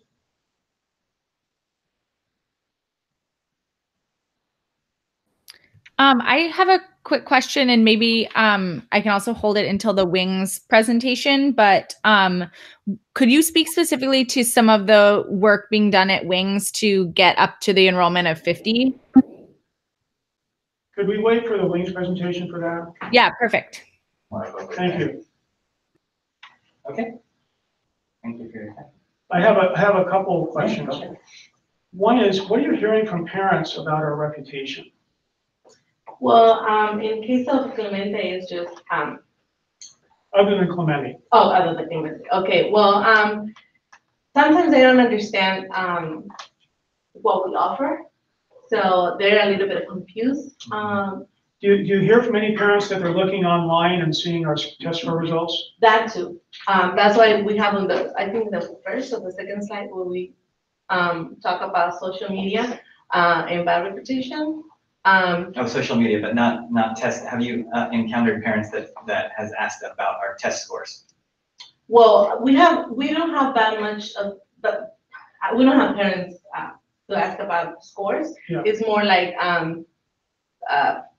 things that they have seen So there'll in. be social media saying that we don't have good test score results or something like that? No. No, that's not what we're hearing. No. What are we hearing from social media then? What is? It's more like the lack of customer service, like when they visit the campus, that they have seen or experienced like a. Had a bad experience with Yeah, customer service or that? Yeah. You know, they'll tell, you know, I don't know what the statistic is, but they'll tell more people than they will if they had a good experience kind of thing. Yes. Yes. And there are, Bev, are you on? Yes, I'm here. Team, and she could talk a little bit about what she's seen. What have you seen in terms of social media that we're going to try to combat with this new process? So if you can go, I think it was the slide right after the engagement slide. So we haven't really seen many negative social media reviews. The only negative things, we do have 1 or 2 comments on Yelp, and we're just being really proactive in replying to those comments. But the way we're combating any negative, yeah, that one right there, Jay. All right. So we're just being proactive instead of reactive in our social media approaches. So really just redesigning our ground game materials. So on the right-hand side, you can see examples of our new ground game flyers. And then on the other side, just being really targeted in what we're posting on our social media accounts. So designing stories that stay anchored on our pages to where when parents or students are interacting, like there's always a button there to enroll now. I'm monitoring comments literally 24/7. I have notifications on. So if anything negative ever comes through, a response will happen right away, if not within a few hours. So luckily, though, we haven't seen anything negative. Our interactions are really positive. The students are really engaged, and the parents are as well. Okay. And do we have a process for interviewing exiting parents? So for example. That's a great question.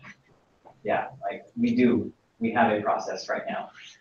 It just started too. So the exiting of students used to be just exit the student, there's a quick exit form, etc. And the problem with that is we weren't collecting the data of why people were leaving. We didn't even have a rating of how they rated us. We didn't have a consensogram. So we've just started a process of every time a kid disenrolls, we're not calling it an exit anymore or withdrawal. It's actually called an exit interview. So an admin manager will talk to the parent and ask them some questions before they actually enroll their student. And the parent can decline to answer the questions. But now we can collect the data. Now we can actually start looking at the reasons why people are leaving. Okay. Any other questions? Yeah, this is Joan. Have we asked our parents to recruit students? Great question. That worked. Let me tell you. When we were starting Cal, and on the first day, we did not have nearly as many students show up as we anticipated. We called our parents in.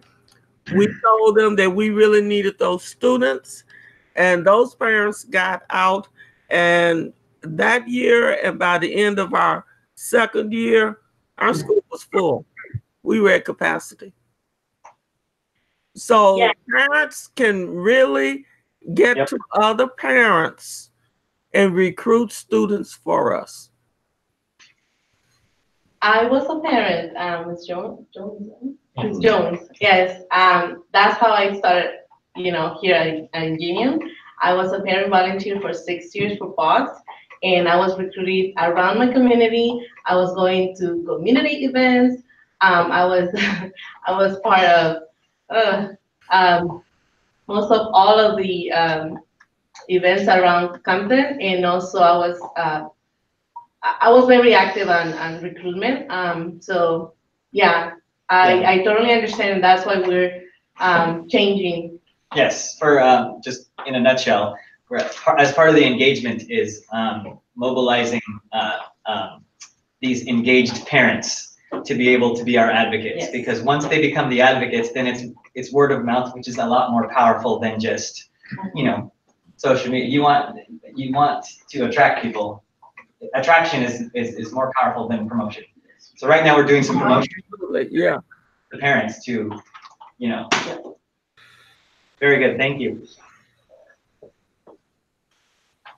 Any other questions? Let's move now to the school improvement plan. Thank you very much. Hi. So I only have I have to leave at 6:30 for childcare. So I'm just going to email. I had some questions about the presentations for iBox and Clarion. Should I just email those to David? Is that the most appropriate person?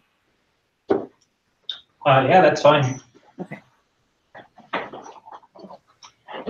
And I don't, so we will still have a quorum to do action items, so that's fine.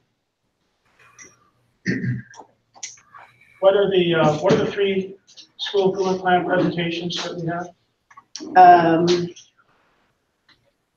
Okay, we did. ICMS, ICC. ICS, no, we did ICS. So ICMS, wings, what's the third one? Clemente. Clemente. Shall we do Clementi? And what I'm going to ask is a brief 1 to 2 minute overview for us. Is that Arlita? Is she's available? So Arlita, can you give us a 1 to 2 minute introduction, and then we're going to ask you questions. Just let us know how things are going. Oh, okay, I just got a text. She had to leave to pick up her kids. Pardon? She had to leave to pick up her kids, so she's off the call now. Okay, let's defer this to the next meeting. Okay.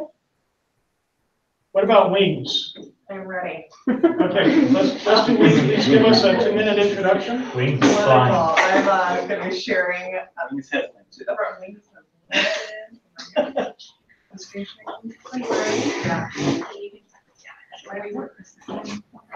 Okay, so I'll just start with my areas for improvement for wings, give you some background on that.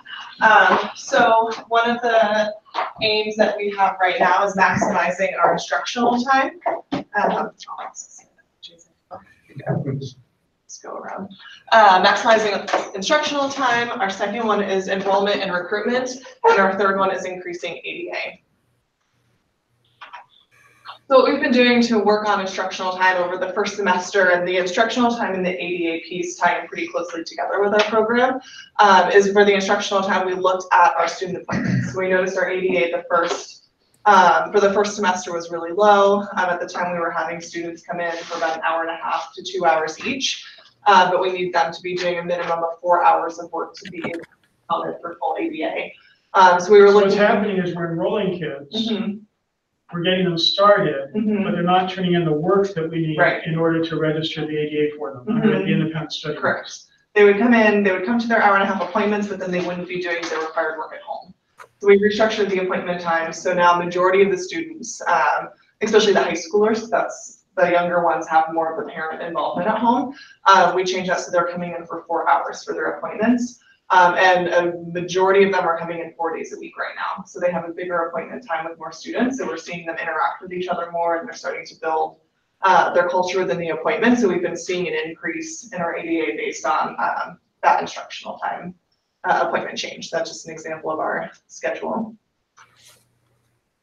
We've been changing our appointment flows. So this is an example of our middle school and our high school. So we're focusing more on, once again, those bigger groups. We're tying in an EL block. We're going to be launching a biology lab soon. The teachers are able to focus on subjects that they're noticing the students are having trouble with. So the middle school, they do a lot of reading together. They'll do math lessons together, and they'll identify in the online curriculum what the students are struggling with the most to be able to do small lessons around that. Our theory of action is if we develop and implement training for students on time management and virtual skills, we'll maximize instructional time. So we're adding these in addition to the changes that we've already been making since we came back from winter break. So we've been really focusing on building technology skills into the appointments. So that way if the students can't come in because they're not feeling well, they can still come in they can go on the Google Hangout and still join the class remotely. So we've been working on getting them familiar with that and working on training the families as well. For enrollment and recruitment, we've been, but this one's not as updated. We're actually at 48 right now. So we're really close to our 50 goal. Enrique is going to the surrounding schools before school starts this week to pass out flyers and connect with them. We had a community open house a couple weeks ago where we just invited people and just had an open house.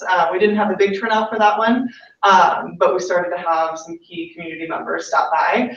And we are working on a resource fair for the end of March. So we're making that available to not just our students, but to the community as well. So we've been reaching out to organizations in Compton. We were able to secure someone to come in and do vaccinations. So we've been noticing that's been a barrier for some families. So we're trying to build in whatever we can so that way we can remove that for the students that are coming in. Ms. Miller. So our theory for this is by increasing outreach to community organizations and increasing our social media output, we will increase wings enrollment. So we've also been working on with Bev on our social media, so that way we can involve more of our students. So we've been starting to interview students for our social media, so that way people can see that we do actually have students at our school and what they like about the school and why they're there. So we're trying to capture that a lot more and working on a lot of the open houses. That's been a big push for us. And like I mentioned before, we've been working on our ADA.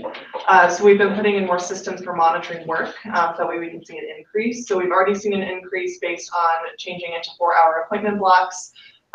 We've been involving the students in it more, so we have run charts in all the classrooms now, so they have a little friendly competition between the different grades, so they can see like the high school versus the middle school. The middle school is getting really competitive. That way they understand, like, if you are doing both your work and putting the time in, this is when we see your ADA increase. So they're able to start tracking that. We're working on trying to break that down per student so they understand what that means. And it's not just you're present for an hour, but you're actually doing the work and progressing through your curriculum. That's our big overview. Great. Short nugget. Any questions for Katie?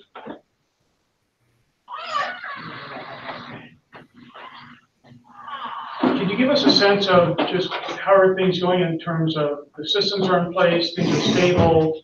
Yes, second semester is much better. We have a lot more in place. We've created a little process binder, so as we go, we're still finding things where we're like, oh, we need to create that, but the team works really well together, and so we're able to address anything that comes up, and usually within that week or less, have something in place to address it moving forward. Where do we stand with regards to knowing that our ADA paperwork is going to be audible, that we're doing everything correctly? Good. So I just spoke with our auditor recently. I put together a sample file and sent it over with both good, quote, good sample work and bad sample work, just to see, like, is this what we would do in this scenario versus the other? And so I got answers from him. And so we actually next week have a little internal audit schedule just to go through all of that. So it's going well. We have those in place. Okay. And do you have a sense of our competition? Why haven't we grown more? That's a great question. We've been noticing that middle school has been the group that's been coming in the most, because that's a market that's not being reached in the area versus the high school. So there's several independent study high schools in the area, but not the middle school. So we're starting to build that cohort. So I anticipate that next year, that'll be the group that will continue growing. What are the high schools in the area? Opportunities for Learning, Sure. which is nearby. They have one in Long Beach, and they have one in Compton on Rosecrans, I believe. It's in Compton, Mm-hmm. so they might be in danger of losing those centers. Potentially, unless they switch over to nonprofit. Okay. Yeah. Any other questions? Thank you. Yeah, thank you. And we have one more school improvement. ICMS? Pardon? ICMS? Yes. Hi, Glenn and everyone else. I'm going to keep this really short. Please. Yes, it's late.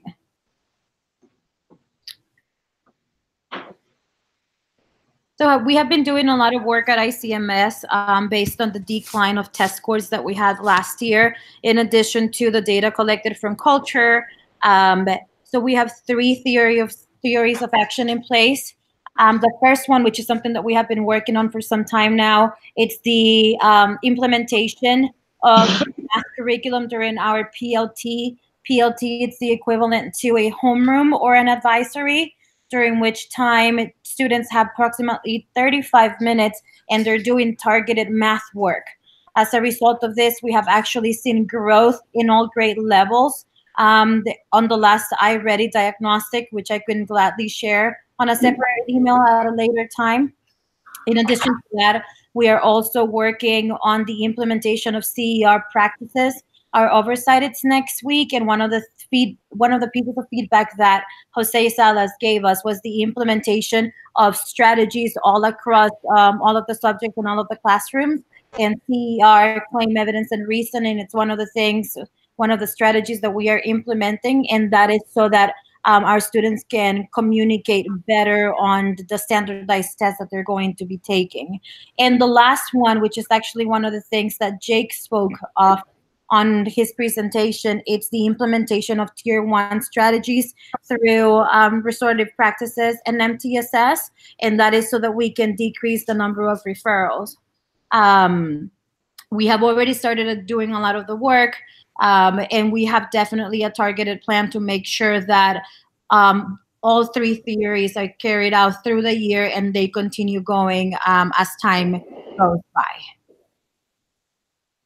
Are there any questions?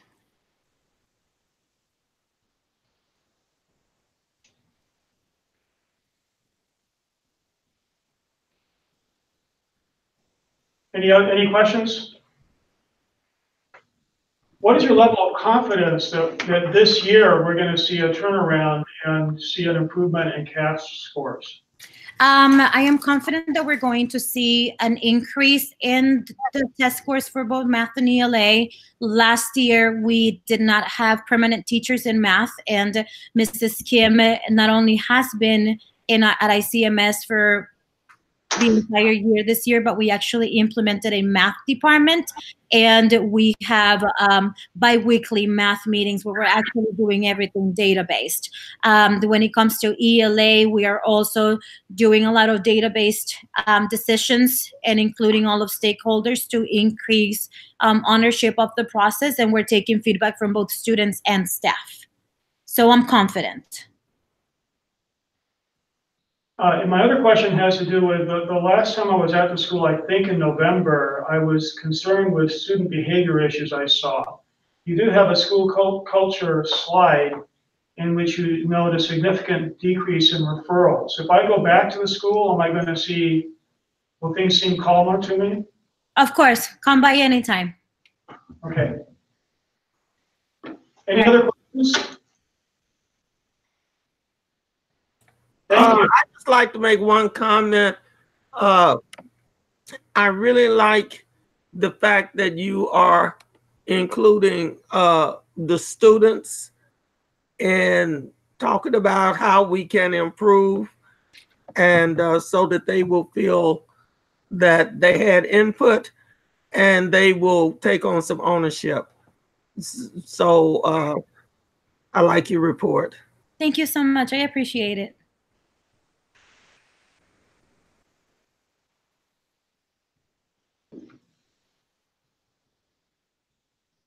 All right. Thank you, everyone. Have a great night. Thank you. The next item on the agenda is items scheduled for consent. We have withdrawn item D. Glenn, I have a question about item B. Can we pull that, or is it too late?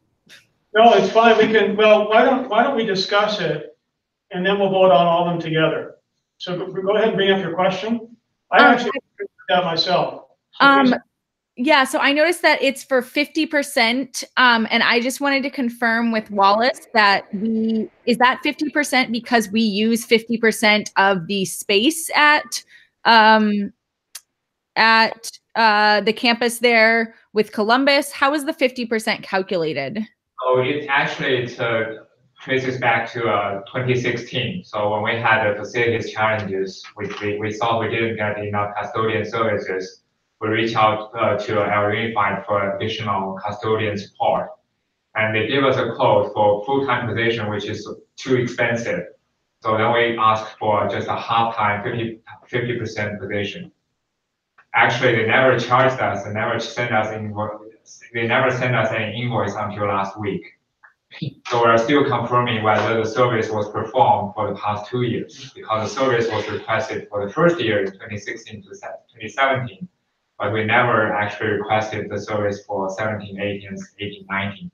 So I appreciate if the board could approve the invoice, but we are in the process of confirming whether we did get the service for the 2016-18 school year and 18-19 school year. So we won't pay it until we get the confirmation.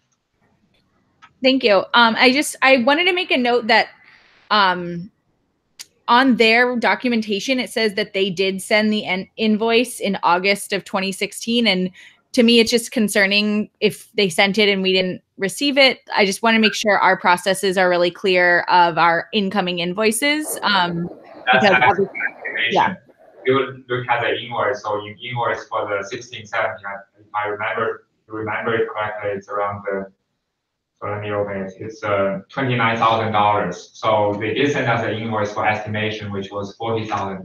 So this is the final confirmed number for 2016-17. So we wouldn't pay, until the service was performed. So they did send us invoice in August 2016, but that's an estimation. Okay, thank you. Any other comments or questions on the consent items?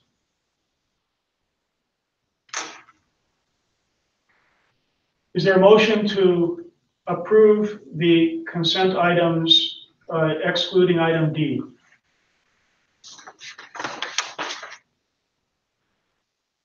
I move. Is there a second? Second. Please take a roll call. Noreen? Yes. Akil? Yes. Abshir is absent.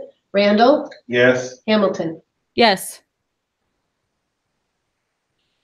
The motion passes. Next are items for discussion and action, and my suggestion is that we start with the item that was deferred from the consent agenda. My understanding is that we pulled that out because of a requirement of the compliance. Is there a motion that we approve the low performing students block grant spending plan?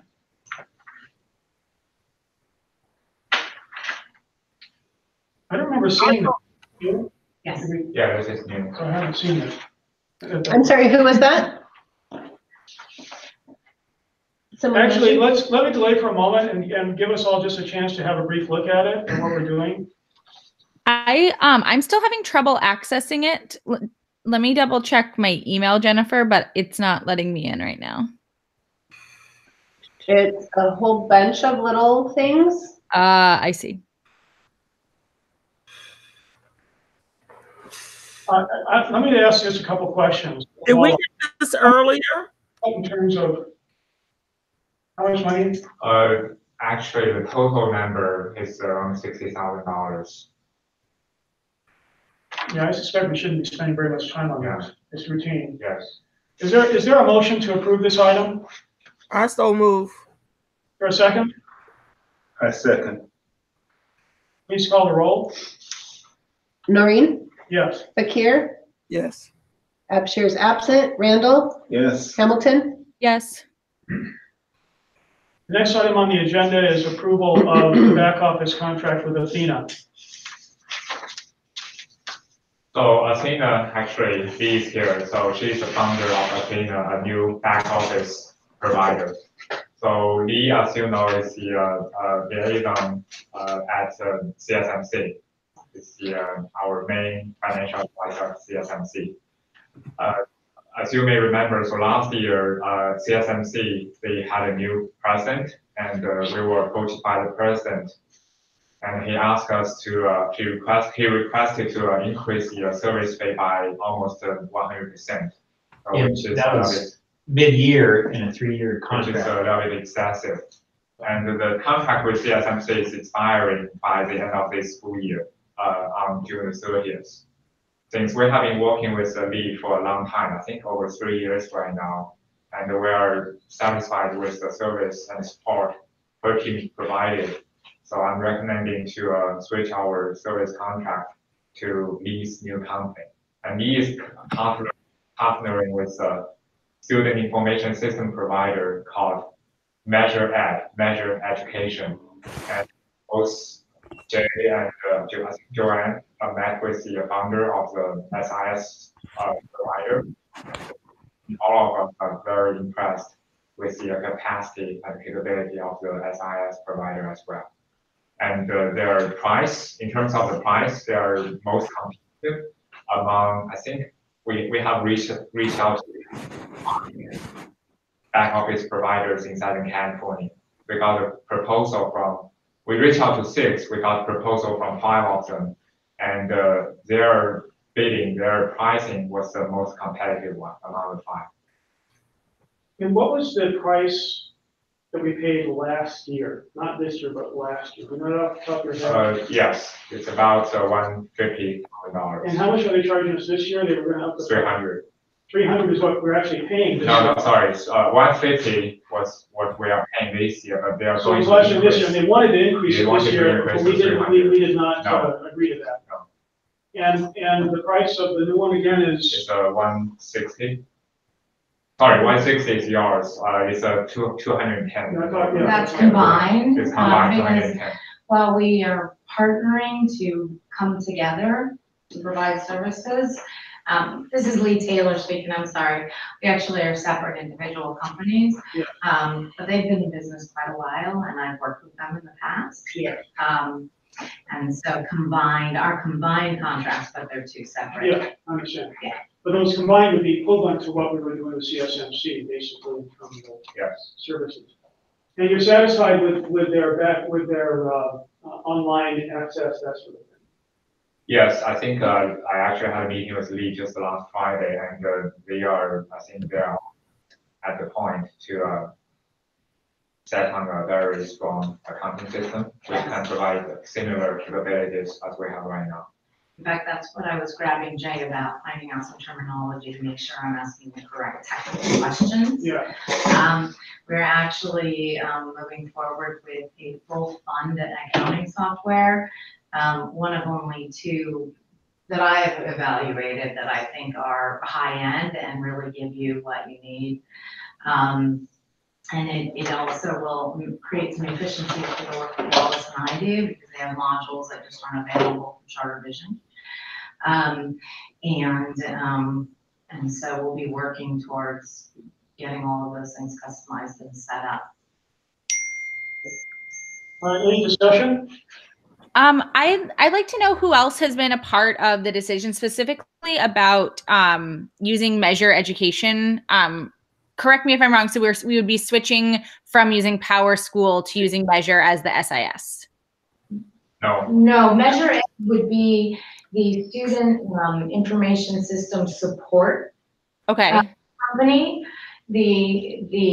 Your SIS software would not change. In fact, you wouldn't do anything at all except allow them access.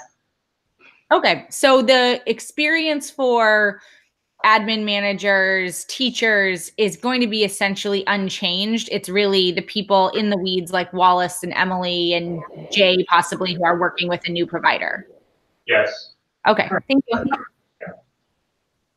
And I expect David is on board with all this. It's your staff proposing. Yes. Okay. Yeah, we've been studying this now for 3-4 months at least. Yes. Yeah, and we reached out to, as I said, all the major back office providers in the state.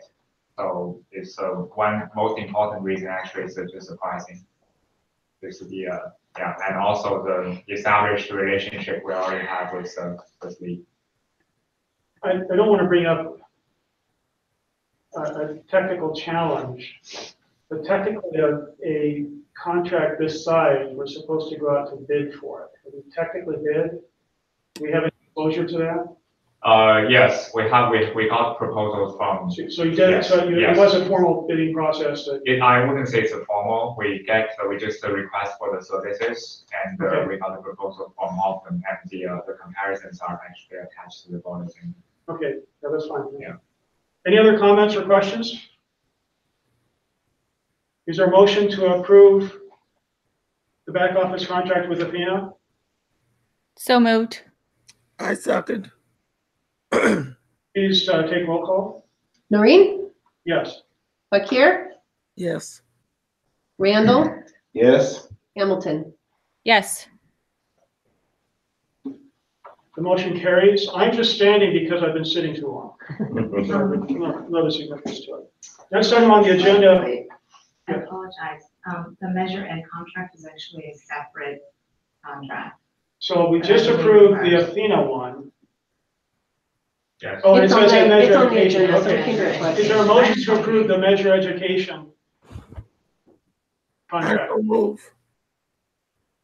Second. Second from Catherine, I think she was first. Yeah. Please take the roll call. Noreen? Yes. Fakir? Yes. Randall? Yes. Hamilton? Yes.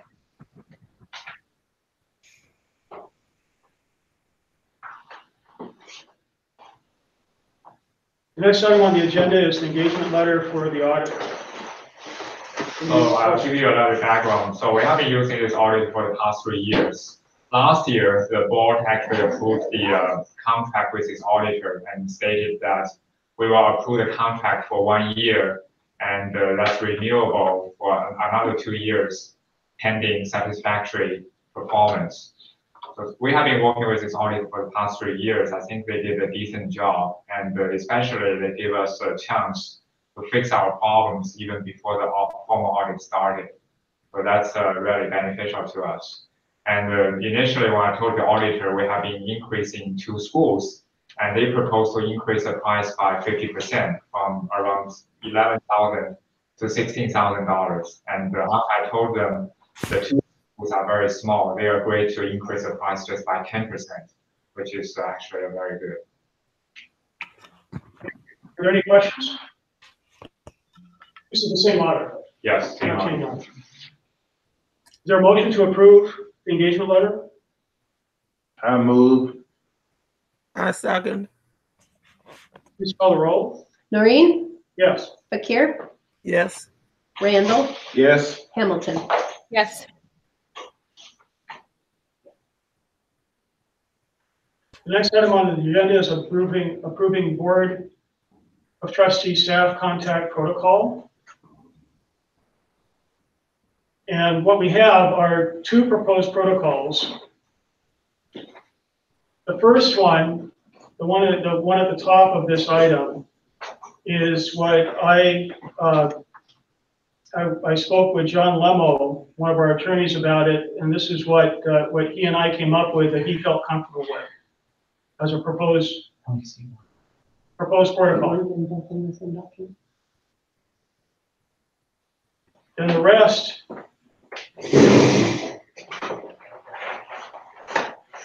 let me see, let me make certain I understand this. I'm only seeing one on the agenda. Where is the second one located? Well, it's okay. It wasn't really clear. The very top paragraph is what I worked on with John Lemo. So this is what John Lemo recommends, just the top paragraph. David Langford proposed everything underneath. So the question for the board is, do we approve the top one? Do we approve the bottom one? Do we combine them in some way?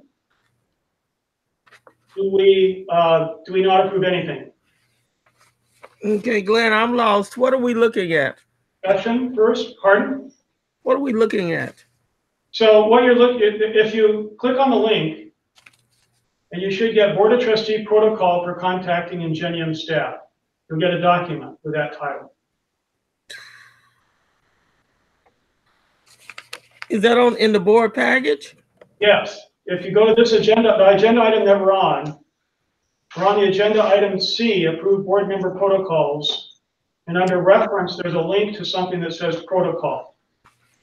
If you link to that, you'll come up with the board of trustee protocol for contacting Ingenium staff.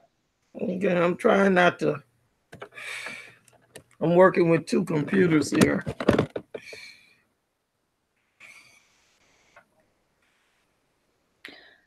I think that I don't necessarily see them at odds. I see both of them encouraging a collaborative relationship, and I think my only concern with the bottom part, the process, is that it just might get burdensome in lots of communication, kind of a lot of people in the middle.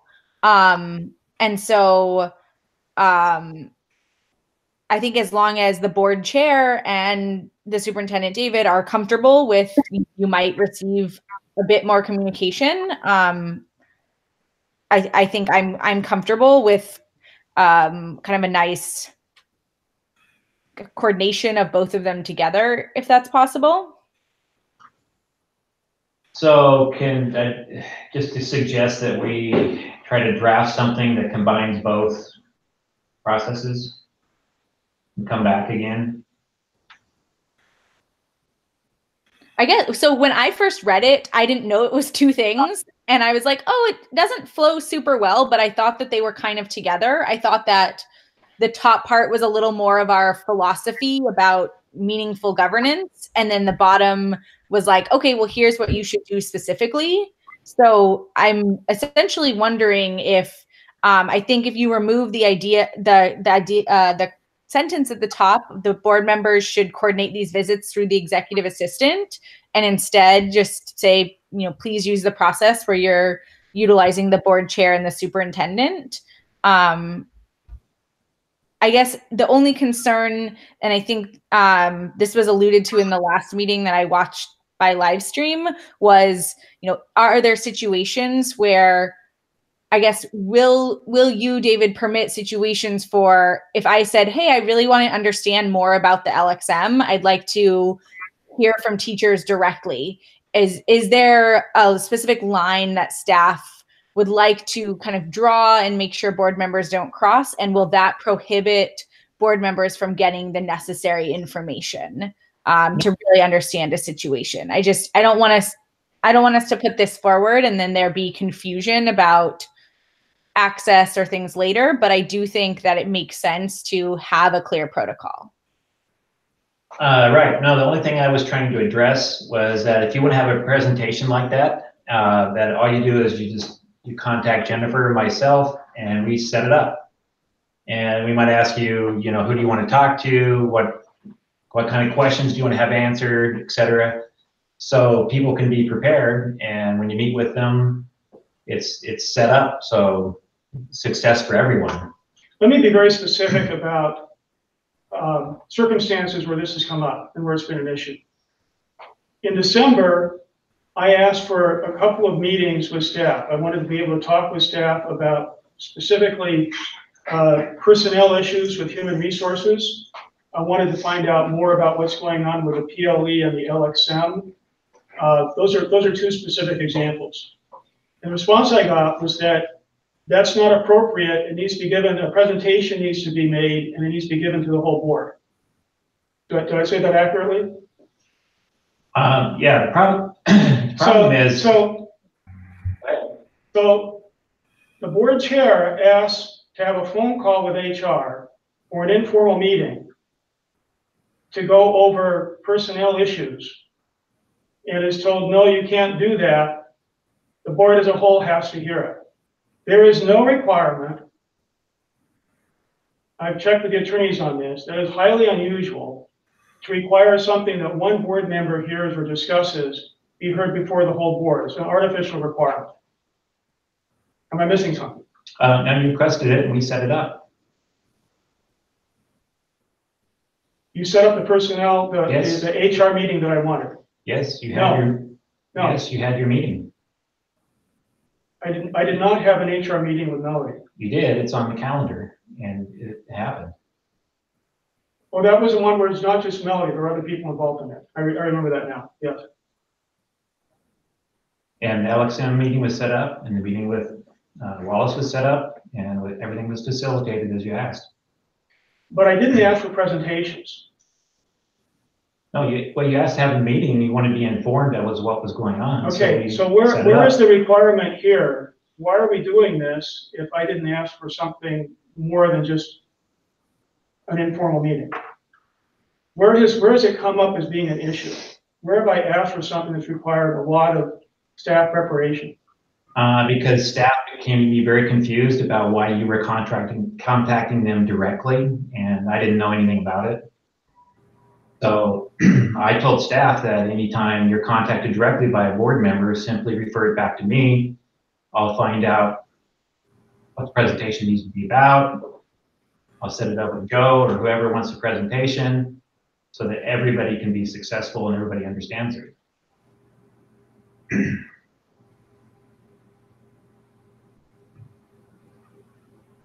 Did you tell me that the financial presentation needed to be given to everybody? Well, these were presentations we already had scheduled as part of our yearly process of reporting out to the board. So they were just redundant. And that's why I asked you, I said, these are already scheduled presentations for the entire board. You want to have them anyway? And you said yes. So we did it. Already scheduled for the entire board. Yes. Had I requested them for the entire board? Did I request a financial presentation for the entire board? No, but these are yearly presentations. We have a yearly presentation cycle of all presentations that we do, so they don't end up like this, one after another with the 3-hour board meeting.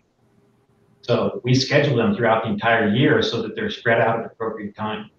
Okay. So the one with Wallace was already pre-scheduled, and the same way with Melody was already pre-scheduled for this meeting for January. Let me suggest that somebody made a suggestion that David and I hash out a combined proposal. I'm okay with doing that.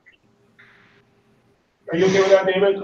Just get on the phone and. Yeah, I don't have an issue. I just want to know what's going on. So I just don't want board members calling people up and scheduling meetings, and then we find out secondhand, or nobody really knows what went on or what was discussed, and then hearsay comes in, and I might have a board member that thought they heard something and it wasn't actually said, or it just causes problems. So I'm fine. Anything anybody wants to know, that's fine. We'll set it up. Want to be coordinating it and have a protocol. Any other comments? This item will defer, and David and I will prepare a joint protocol for the next meeting. We're on the board meeting and evaluation and planning for next meeting item. Are there any comments on this board meeting? I just want to give a very large appreciation to Jennifer, who, while I didn't have my Ingenium account activated, was really responsive and wonderful at getting me all the documents. So I really appreciate that and the time you took to do that. You are wonderful at your job and just always so supportive of the work. So I very much appreciate it.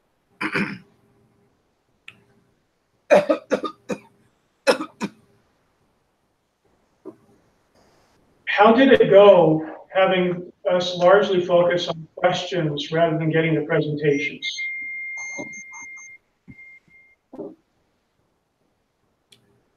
I think it went well. I think we had the documents early enough to be able to review them. I think the presenters were awesome. And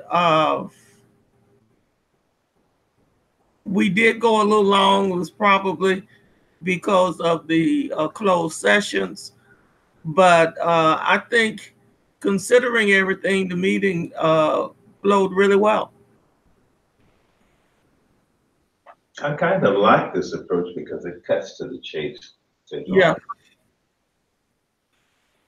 Yeah, I really appreciated it. I thought that I think the quality of the presentations, the actual written material, was really high. And so we were able to glean all the necessary information and go directly to questions. So I would be in favor of continuing this type of format. Yep. And I think this format worked very well for us because the presenters knew their material very well. So when we ask questions, they are very prepared to give us the answers. So my hat's off to the staff. My question then would be, if we didn't have the information to the board until Friday when we posted, would they have the same reaction?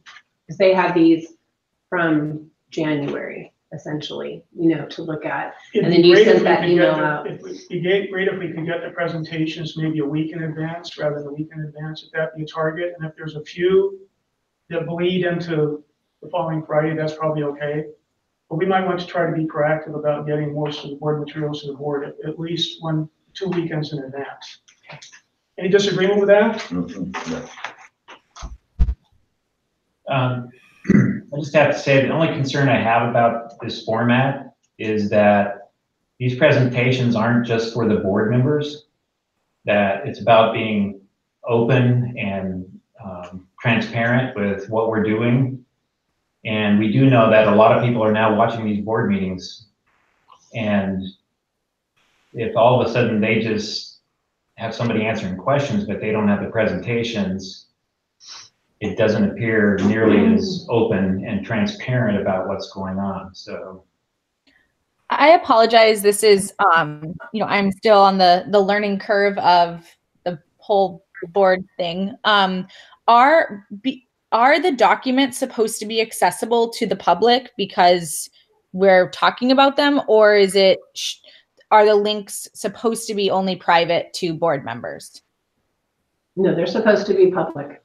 Okay, that's something we need to work on because none of them are public. I think the default Ingenium sharing is with Ingenium emails. So any Ingenium staff member could access them, but no general public member could access them.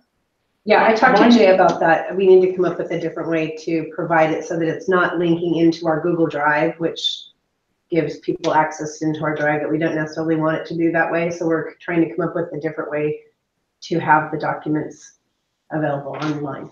My memory is LA Unified's requirement in their oversight, and correct me if anybody knows if I have this wrong, is that we have paper copies of everything at the meeting.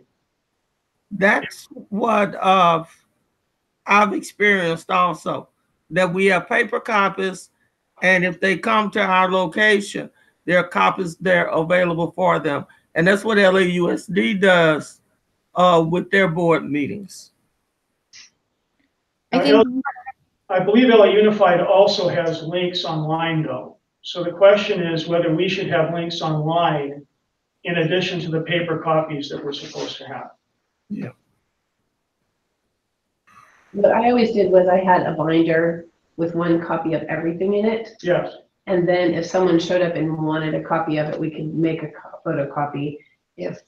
Yeah, that's my understanding of LA Unified's requirement, that you need to have one copy waste so much available for paper. inspection Yeah, at you the would waste meeting. so much paper. That's why I always have agendas to make sure that if someone showed up and they didn't happen to bring a device, they can follow along.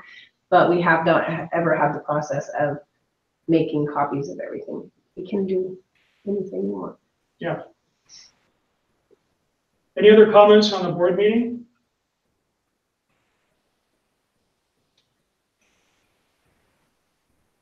Hearing no comments, I suggest we move to adjournment. Is there a motion to adjourn? I move. I second. Please call the roll. Noreen? Yes. Fakir? Yes. Randall? Yes. Hamilton? Yes. The meeting is adjourned at 7:10. Thank you. Welcome, Catherine. Thank you, Joan. Thanks, guys. I've ordered my book. I'm going to bed. I'm on Central Time. It's very late here. Yep.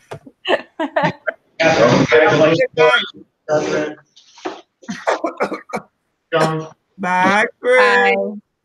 Bye. Joe, give Chris a spanking. Okay. Oh, that's my baby boy. Mama Jones still loves you, Chris. All right. Bye, John. See you again.